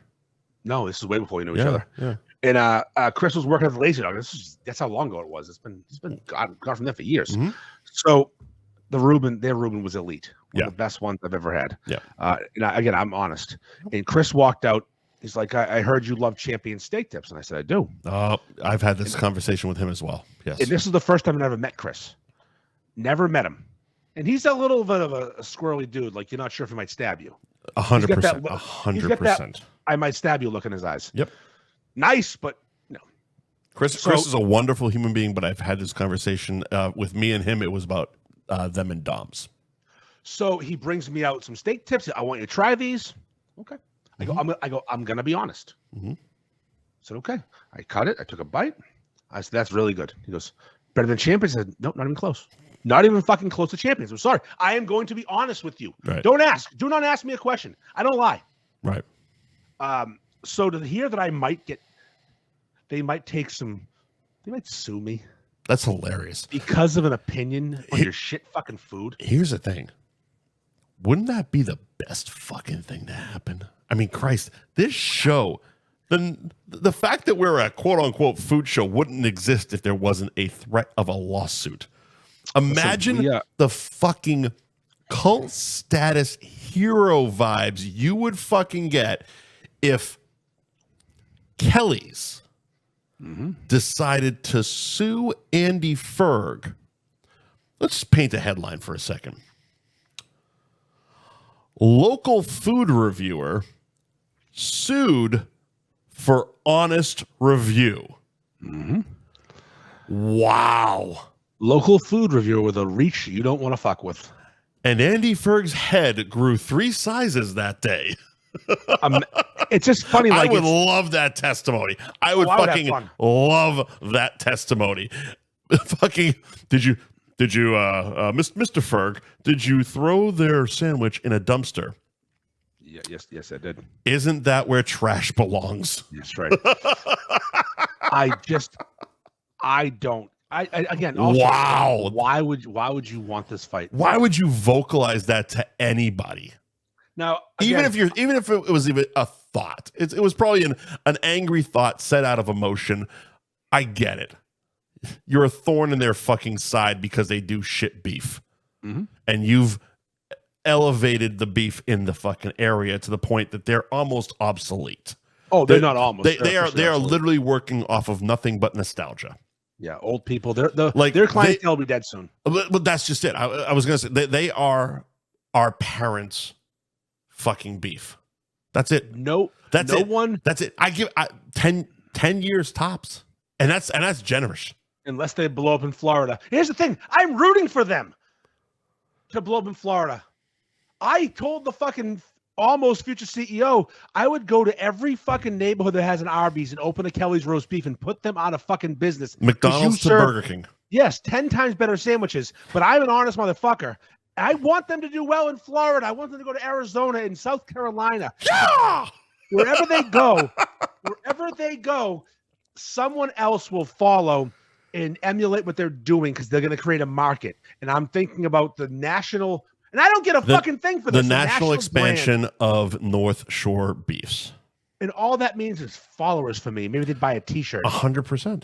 But again, I'm an egomaniac and I can live off the ego stuff. Sure. I don't need to get paid as much. I'd rather just have the ego stuff. Right. And eventually, in my opinion, money will come eventually. But again, you're going to fucking sue me. Sue me for what? Sue me for what? Sue me for what? Sue you. Sue everybody. It's one of the most ridiculous fucking things I've ever heard. Yeah, I'm sorry. I'm sorry. Because the fucking... that's setting a precedent right there, where it's like social media food reviewers can be sued for not liking food, right, to the Supreme Court. Which the influencers don't have to worry about because they just jerk off everybody that gives them free food. But the actual people who give honest reviews about places, oof. Yep. Bring back the real reviewers. I think the issue is, one, it was a sponsored review. Two, they think it was premeditated that the dumpster company sponsored it, in their opinion. Here's the thing. I would have been honest. I wanted to like it. Of course you did. I want to have a good sandwich. Of course you did. But at 3 o'clock... You fucking paid for it. Jesus Christ. I paid real money. It was expensive. It's not like the dumpster company paid you. No. It's like you paid for the fucking sandwich. I paid for the sandwich. The dumpster company didn't even know what they were sponsoring. They were sponsoring a post. I said, I have an idea. I got it. Yeah. It's going to be great. You're going to love it. And they did. Everyone loves it. No. Actually, no. Feel free. Sue me. Also, I reached out to a lawyer today because I do have legal counsel, of course. Of course you do. And I asked my lawyer, I said, do I have to worry about this? He goes, were you honest? I said, yep. He goes, did you divulge things you shouldn't have? I said, no. I didn't say a fucking word. He goes, all right, you're good. It literally sounds like the reason this show exists. I can't wait. Were you honest? Yep, I sure was. Yep. For 25 fucking minutes, asshole. I can't wait until if I get one of those letters. You know what's going to be? It's going to be a cease and desist. Yeah. But no, here's what it's going to be. It's not going to be a cease and desist. Because they can't cease and desist you from what you did. You bought the sandwich, you reviewed the sandwich, you can't cease and desist from that. What they're going to do, and this is actually way fucking better. Yeah, I'm getting banned on it. Andy Ferg is banned from Kelly's. We're gonna make a newspaper headline out of that. Fucking shit! That's the fucking banner of the group. Put my face on the fucking wall. Andy Ferg, public enemy #1 at Kelly's. Legit, I can't wait for this to keep going. This is hilarious. This is just the beginning, and I'm feeling Madison Murray vibes where Market Basket's going to take me down, but she didn't shit on Market Basket, so it's a little different. She didn't, and they really didn't take her down. Also, they bitched out. Yeah, 100%. Well, they have their own slew of problems. A whole set of problems right now. RDT's getting kicked out. Fucking, it's a mess. It's a mess. I'm gonna get trespassed at fucking Kelly's. You are. You're gonna be banned. I'm gonna. And honestly, if I were you, I'd force the issue. Yeah, of course. I'd fucking make a weekly fucking post about Kelly's. Don't let me in. Fucking let me in. I'll be there knocking. Let me in. Want a bad sandwich? You'll pull up to a drive-through. They're like, "Nope, go fuck yourself." You know what's funny? We can move on to the next topic because it actually involves Kelly's as well. It does. Because I just the other day before I heard about this. I've been having a lot of fun with AI. I've learning how to really work the goddamn fucking microphone, work the prompts, getting it all squared away. I actually for the first time kind of dived into ChatGPT and oh fuck, I'm so done. It's so addictive. It's so much fun. I've been living vicariously through you, and I'm like, I know if I even try. Fuck. And there was something that I wanted, and I'm like, oh, let's see what they can do. And it was basically I wanted a photo that I took to look like a painting. Okay, yeah, they can do that very well. And I uploaded the photo, and literally the prompt was make look like painting. And make look like drunk. As fucking retarded as that sounds, it was make look like painting, and it's gorgeous. And I'm like, oh, I'm so fucking done. My house is finally going to have decorations. That's the thing is people hit me up privately. Like, hey, can you send me the original? I'm like, yeah. It's not that hard. People say, publicly. I saw those comments. So, and I actually send them privately. Yeah, here you go, Mallory. Absolutely. So I started the other day. I saw Gordon Ramsay. This is his fault. Okay. He basically took a bunch of his restaurants and you put them in Bikini Bottom like SpongeBob. I was curious where it started because it's not your speed. Like SpongeBob isn't on your radar. First of all, I love SpongeBob. Do you though? You've never mentioned SpongeBob once in fucking over 5 years we've been doing this. I'm a SpongeBob guy. All right, fine. But you've never posted about SpongeBob. You've never mentioned SpongeBob. You've never publicly acknowledged SpongeBob on this show or to me privately. As a father of a child who's now 18, I spent the first 10 years of her life forcing SpongeBob because everything else sucks. We're not watching Caillou, that little whiny cunt. We're watching SpongeBob. Caillou, the little whiny cunt with no hair? The worst. Divorced and no kids. Caillou's the worst thing you ever show a kid. Little whiny bitch. I'm like, no, SpongeBob's funny. So I love the whole crew, but I saw Gordon Ramsay post his restaurants in Bikini Bottom. I said, let me try one. Okay. Came out phenomenal. And all I write was, I take a picture, I upload it, and I said, reimagine this pic, but it's in Bikini Bottom. Change nothing else, add fish. That's the prompt. And it popped up. I went, oh, fuck. It was the clam box in Ipswich. Okay. It's my first one. I'm like, I'm gonna reimagine a bunch of seafood restaurants, local seafood restaurants, but they're in SpongeBob because that's cannibalism and you can do your joke. Clamabalism. More like clamabalism. More right? like cannibalism. Waka waka waka. We did the Route 1 stuff with the Cabaret, the banana, the dinosaur, the Kowloon. What else did we do? We did one more. Hilltop. The Hilltop. That one. Hilltop. Yep. That was a good one. So, but I did a Kelly's one, where it was just Kelly's roast beef. Because of course you're a roast beef guy. So yeah. Throw it out there. I'm like, if I would have known, I wouldn't have included them. But all these people. Yeah, but do it. Fuck them. These crybaby people in the comments. Oh, the AI haters. Every AI slop. It'd be cool if this was made by a person. AI slop is a really it's a brand new term for me. I didn't know this was a fucking thing, but yeah, 20-somethings hate fucking AI. Hey, stupid. You fuckers invented this fucking shit. That's right. It's not us. It's not the mid-40s guys. We're just playing with apps on our phones. You fucking invented this fucking shit.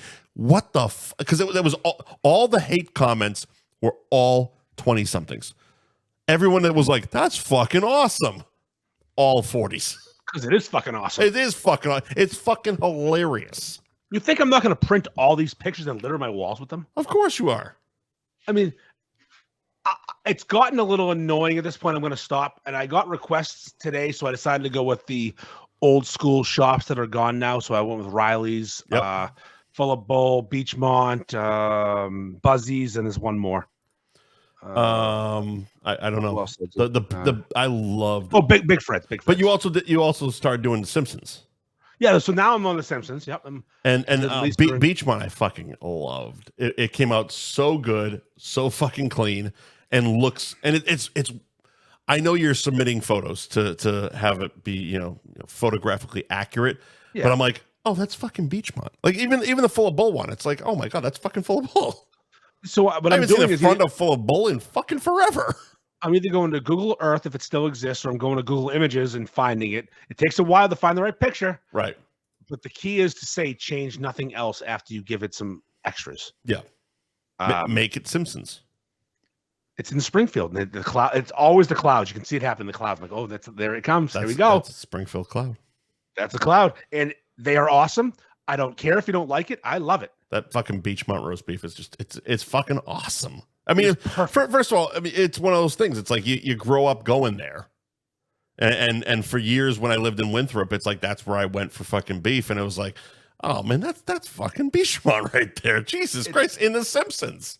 And adding Milhouse and Lisa, I thought would be a problem. Nope. Clearly not. Add Milhouse and Lisa having a beef. There they are. Yep. What's funny too is I think Lisa's a vegetarian on the show. That's very possible. And not in any of the pictures. I don't say a word. Do they give her a beef? It's always him eating in front of her. They're learning. Learning, like Ralphie Wiggum says. I'm learning. Yep. So listen. I don't care if you don't like it. I think it's hilarious. I think keep doing it. Fucking keep doing it. I think my next one's gonna be like a post-apocalyptic, like Matrix world. What I liked was the people that thought they knew what was happening. Like they were creating their own conclusions. It's like, oh, it's AI slop farming for likes. It's like, first of all, you just described social media. Yes. Everyone out here is fishing for likes. That's all. It's the only reason we're doing this. Okay. Nobody's trying to fucking teach anybody fucking shit. We're all looking for likes and looking for self-gratification. It's basically masturbation. 2. the fucking one that said if this was created by a human being, it would have delivered a punchline. And I'm like, I was waiting because I saw that right away. And I'm like, when's he going to respond? Because he literally created this. A human being created this without a fucking punchline. That's right. I could have added punchlines. And sure enough, you're like, well, I'm the human being that created it. I guess I didn't add a punchline. Yeah, I could have easily given them thought bubble punchlines. Sorry. Why would you? I don't know. You don't need a punchline. It's fucking Hilltop with fucking squids. Yes, they're hanging out. They're waiting for their fucking Sioux City table. Seriously, like this. That's my favorite one though. Is the Hilltop? That's my favorite. You don't need the fucking the bubbles. You don't need the fucking quotes. You don't need a punchline if you're from the area. And that was the problem with shit blowing up because that one actually did. Oh yeah, that one blew up way fucking like. That's the biggest one. It's like 1,400 likes at this point. It's over 1,500 and it's got 35,000 views. Exactly. So that's one that like has reached beyond the North Shore. Mm-hmm. So the people that the that don't get it think this. They don't understand it. They don't get it. They don't have that reference of Hilltop or Kowloon. So they're like, well, that's not funny. It's like, it's not supposed to be dum-dum. It's beautiful. It's not for you, dum-dum. This is modern art, dickhead.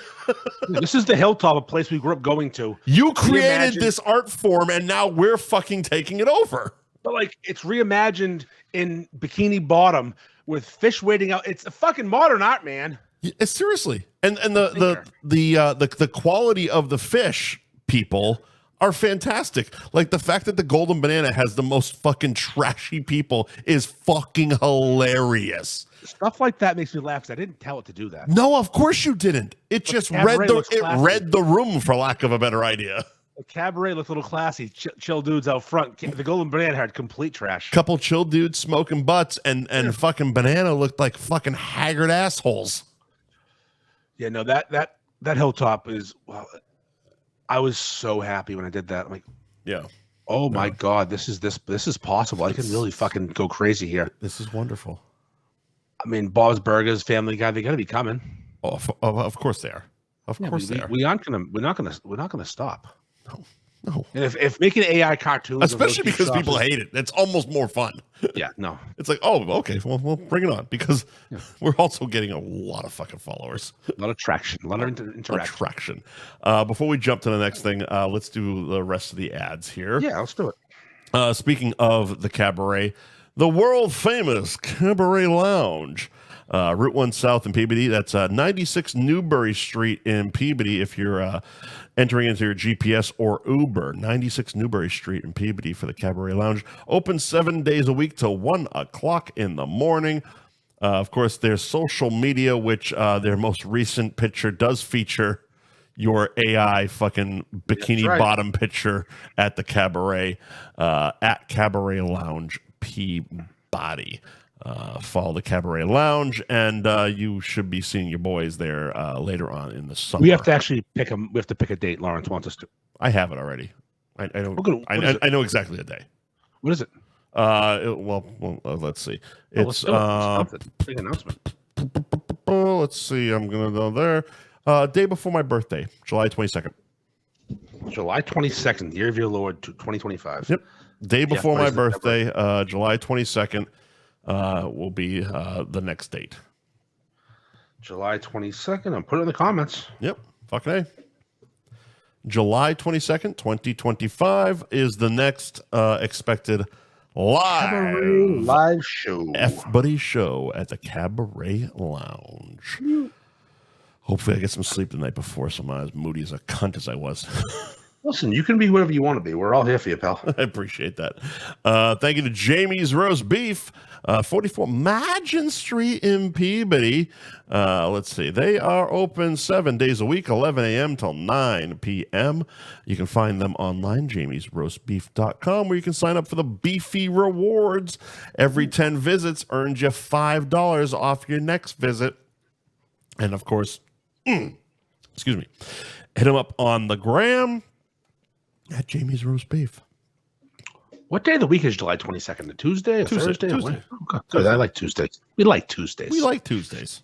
That's our day. We fuck on Tuesdays. Tostimo's Pizza Kitchen in Seabrook, New Hampshire. 380 Lafayette Road in Seabrook, New Hampshire. Find them online. Tostimo'sPizza.com. Of course, they also have their Inner Crust, which is their loyalty rewards program you can sign up for. You get a free appetizer after 9 visits. Let's see what they got going on. What they got going on over there? They have a new spot they're opening up. We should talk about that probably, huh? I was looking for their monthly special. The Uncle Charlie. The Uncle Charlie. That's what I'm looking for. Yeah. They have Uncle Charlie with that beer cheese. A lot of people have been having it actually. Sip of Sunshine beer cheese. Holy shit. Lawson's Sip of Sunshine beer cheese. Fucking thing looks goddamn ridiculous. On that pretzel bun? It's a pretzel bun, right? Yes, it is. It's a pretzel demi baguette. Oh, well, pardon me for not. Not a pretzel demi. Come on now.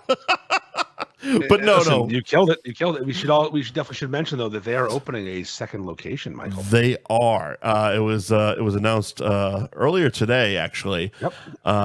Tostimo's Pizza Kitchen is coming to Portsmouth, New Hampshire, August 2025. They are taking over Hap's Roast Beef in Portsmouth, New Hampshire.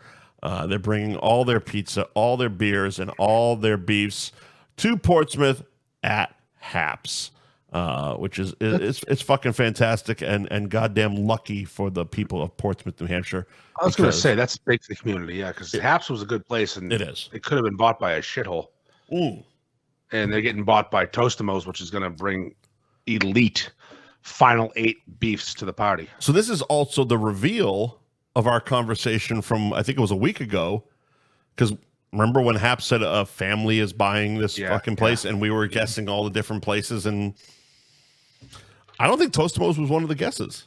No, I didn't think they'd be ready to expand so fast, but let's fucking go. They're ready. Let's fucking go. Johnny Moe and the fam moving up to Portsmouth, New Hampshire. Let's fucking go. I love when I click on Haps, it's our boy Mikey P is the first fucking video. Well, Mikey P's been there. He did a bathroom review there too. They have a phenomenal bathroom. And Tostimo's is not changing. He did a bathroom review there. And Tostimo's is not changing the bathroom, just so you know. Oh, okay. Fantastic. That bathroom is supposed to be the best bathroom in all of beefs and not changing it. That's a very interesting win. But yeah, Tostimo's Pizza Kitchen, Seabrook, New Hampshire, coming later this summer to Portsmouth, New Hampshire. The Seabrook, New Hampshire location located at 380 Lafayette Road in Seabrook, New Hampshire. Thank you to Bill and CNS Pizza and Roast Beef of... You're going to piss?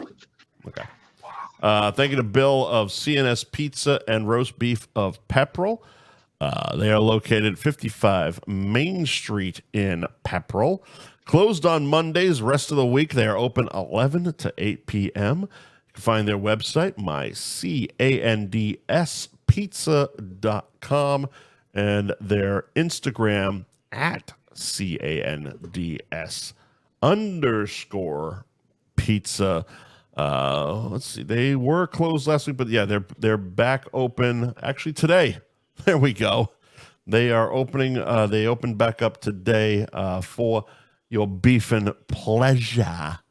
One of the tops in the fucking game. So head on up to Pepperell and say hi to Bill for your boys. CNS Pizza, 55 Main Street in Pepperell. Let's see. Where are we going next on the fucking show? Let's see.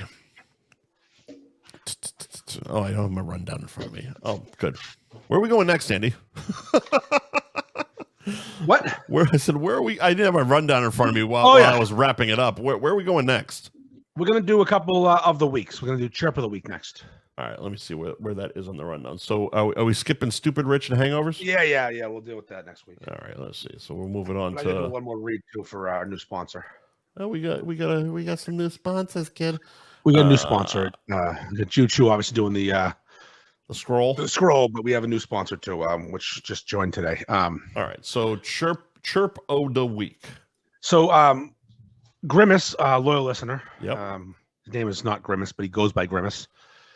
Had an idea of the chirp of the week. All right. Basically, he had the idea, or it just came out of a comment. No, he had the idea. He actually, okay. He actually nominated someone else, which was a very good chirp as well. But his garnered such a response that it couldn't be ignored. Okay. So a man posted a review this week on the page, and the man said, "My wife gets sauce." That was part of the review. In other words, how she orders her beef. Mm-hmm. Just sauce. My wife gets sauce. Okay. And Grimace in the comments put in quotes, "My wife gets sauce," and then space, enter. You got that right, Kimosabi. I deliver it myself. 98.6 degrees. That's fucking solid right there. He's coming on his wife in this context. Correct?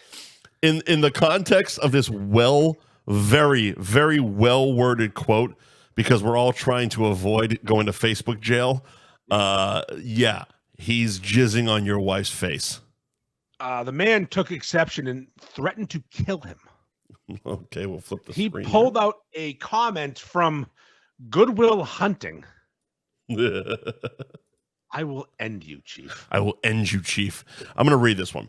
Yeah, go ahead. Please do. All right. So in response to a very well-worded "I jizz on your wife," yep. The response was, "Internet strong, I see. I do hope Sunday we can meet and you bring up my wife to my face, you fucking piece of shit. I get busting my balls for my lengthy review and not quite understanding this whole group's lack of academic aptitude. Shut up." Yep. But to get personal like that crosses a line.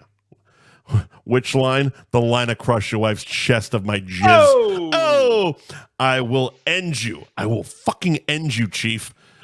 Not a threat. That's a promise. So this immediately, first of all, I laughed my balls off. Yeah. You always have to laugh your balls off at guys that take internet way too seriously. He takes doing the internet way too fucking seriously. I don't remember the specifics of it, but I do remember the lengthy dog shit fucking review he posted. Yeah. It was shit, and it deserved every fucking bit of hate that it got. But this posed a question that I put to you.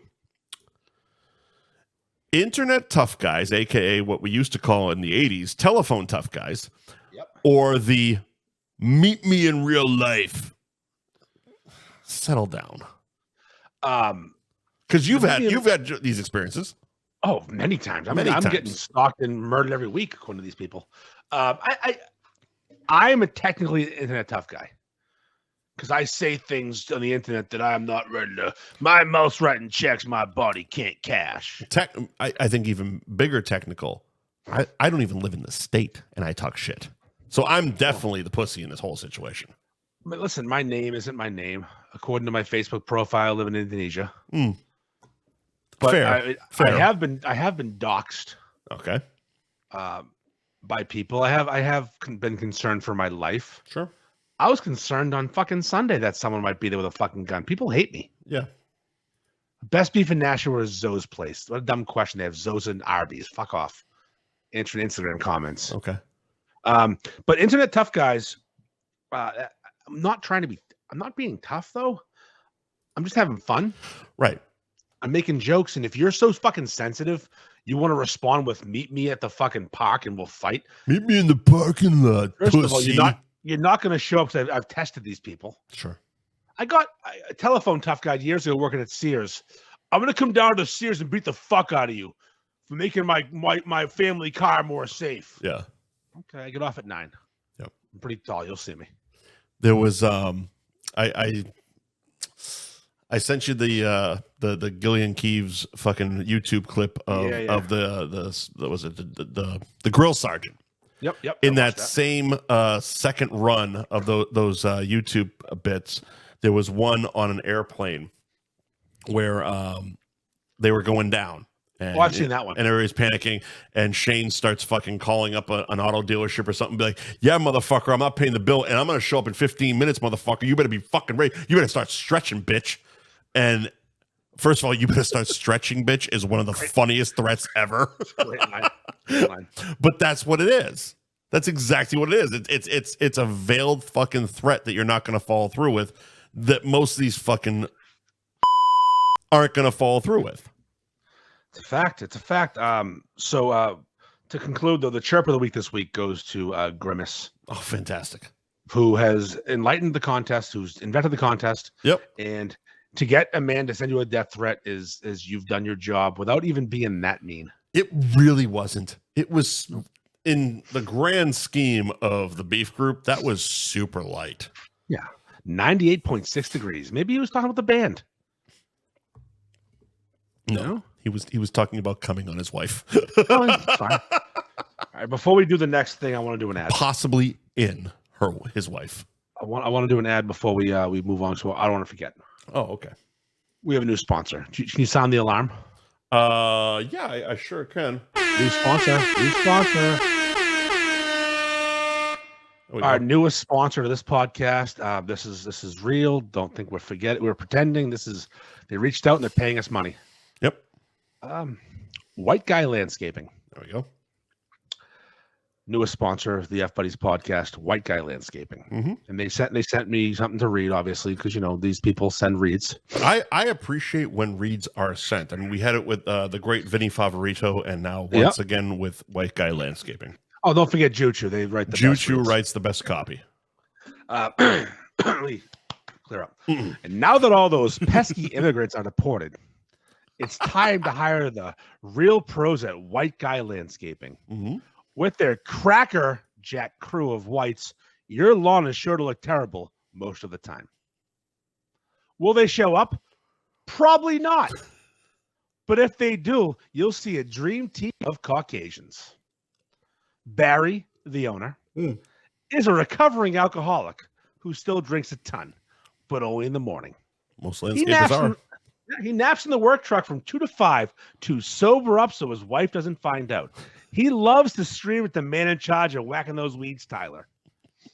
Tyler is on everything but roller skates.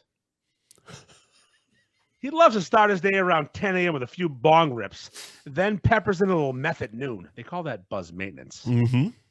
Beef jerky and Red Bull is all he needs to keep his body fueled to whack them weeds all day long. Fuck yeah. Don't forget Christian, though. This is part of the crew. Christian is Barry's son, and he does not want to be there. He wishes he was home gaming, jacking off, but he owes his dad thousands of dollars from some fucking Bitcoin scam. He tricked his dad because his dad's an idiot. Barry's so fucking dumb. Forget Jose, forget Hose B. They're back in Mexico. Get ready to pay more, but get less. White Boy Landscaping, they don't give a fuck. Isn't it ironic that I'm actually drinking real American beer while you're reading this? Yes, it is. I'm also drinking real American beer with our faces on it. Let's do Word of the Week. Let's do Word of the Week. Before we do Word of the Week, I will say it was one thing we didn't touch on that I remembered during your read. Yeah. Something I did not expect and got very excited about when I saw at FERG Fest 2.0. You had a motherfucker that was sneaking grilled cheeses into this fucking party. Did we really? Oh, yes. Oh, yeah, you did. Yeah, we did. Yeah, we did. We get that cheese, Danny. We did not invite him, but he showed up on his own. And listen, I'm glad he was there. That motherfucker was making them at night. I dapped him up. I said, "What's up, my man?" He was my man up. Listen. I was so fucking happy. I couldn't find you for 20 minutes, and I'm like, "Where the fuck? What is happening right now? This is real." He saw me. He goes, "It nicked you, didn't it?" I go, "Yeah, it nicked me." Let's do Juchu real quick, actually, while thinking about it. All right, go ahead. Quick Juchu ad while we're doing ads. Juchu, another one of our sponsors the Scroll, legendary company. Legendary. Is your Schmendrick sad? Did it forget how to shoot schmaltz? Mm-hmm. Is your bubbler seeking outside schmutz? Has your broken schmuck turned you into a cuck? Well, that can all change. Try Choo today, and you'll be back to making those big Jewish titties bounce. The only kosher male enhancement drug on the market. Take some Choo and drain those matzah balls. Fucking thank you, Choo. Visit Choo.com and use the code FBuddies to get 10% off the order that's next. I love our new sponsors. All right, let's do word of the week because we have a good one. Okay. It's all you. Word of the week. I got it all here. It's all you, pal. Holy shit! What font is that? 36. Put it in fucking 80-year-old font. I have my eyes are going shit. This week's word of the week. What's a phrase? The Panamanian petting zoo. Go ahead. When one forces one's partner to pick the nuts in corn out of a bowel movement. Ew. The partner then presents the nuts and corn into a tin cup or dish. Okay. One then tosses the nuts and corn onto the bed, where the partner eats them like a goat or other typical petting zoo animal. So basically, Mike. Yeah. If you take someone's shit and you pick out the things that aren't digestible. Nuts and corn apparently don't digest well. Apparently. It's a job for a man, a lesser man than me. Sure. And are you picking your own shit? It could be hers, yours, whoever shit you want to pick. We're I'm picking not picking shits. anybody's fucking shit. We're picking shits. So you take these remnants, these things, these Easter eggs in the poop. Sure. We're filling a cup with them. Obviously, we fed this woman a lot of corn because how many kernels? Right. And then you shake them up, you clean them up a little bit. More than one cob. You don't rinse them off, obviously. You need to have the good stuff. Oh, yeah. You sprinkle them on the bed. And flavor. Or in your hand, like you're at the Topsville Fair. You feed the goat, they kind of like bite your fingers, but it's gentle. Like, oh, hey, settle down, fella. Yeah. This is the Panamanian petting zoo, where for some reason it's in Panama, and we're I don't understand that part of it. Listen, we don't have to understand that part. That's the word of the week. That's the point. That's the point. Yeah. This week's word of the week is the Panamanian petting zoo, where you make your partner eat corn and nuts that were picked out of feces like they're a barn animal, because that's the kind of kink you're into. It did make me think of another possibility. I'm not sure of a name. That's for the listeners to figure out. But in a similar situation, you have either yourself or someone else pick all that same shit out of your shit and then put them in a bowl. And while you and your lady are on a date, she has to sit there at the bar fucking like they're fucking bar peanuts. Oh, a little corn nut challenge. Little corn nut challenge. Yeah. Corn nut challenge. Little dive bar nuts, maybe. I don't know. Let's workshop that one. And again, we've already got one thing on Urban Dictionary. Let's get another. Yeah, we'll go corn nut challenge. We'll have some fun with that. There you go. Any cunt of the week? Yeah, that bitch at the FERG Fest who balked at paying because she wasn't there for that. Well, you're here for this. Go fuck yourself. You're a cunt. You are here. You're paying because they won't serve you beer. So if you want to join the party with hundreds of people, pay $10, you dummy. You want to enjoy the next few hours and drink some fucking beer? Just pay $10. That's right, $10. Don't be a bitch. That's right. That it? That's it. Oh, we made it through almost a whole show today. We only missed 2 topics. Oh, good for us. And we have a new sponsor, though, so that's important. Fantastic. Thank you. I'm going to put this right here. All right. You're going to hang on to it? Read. Yeah. For at least a month. Yeah, they're here for 4 weeks, yeah. Thank you to our sponsors. Hold on. Wait till we start White Guy Roofing. Oh, fuck yeah. The white guys are going to take over the industries. Here's the funny thing. You're pretending that you're just not, like, expanding your own company. You were already asked to dig a hole. And I said no, because I'm a shitty white guy. No. But I have some people that might. Listen, if I had Jose, he'd be digging. I don't have a Jose. I have a David, a Michael, and a Doug. Give me $12. I'll have Jose do it. And I have Kevin too. I got so many white names. Oh, my company. Jesus, Andy, David. So no, this is our company. Andy, David, Michael, Doug, Kevin. Yeesh. You have no workers. Those are all executive names, pal. Too many chiefs, not enough Indians, huh? Seriously. All right. Thank you to our sponsors this week. aside from Juchu and White Guy Landscaping. Gary Girolamo Group, Cross Country Mortgage. Ben Franklin Print Company in Middleton. Twisted Fate Brewing in Danvers. Anthony's Roast Beef and Pizza in Tewksbury. The world-famous Cabaret Lounge, Route 1 South in Peabody. Jamie's Roast Beef, also in Peabody.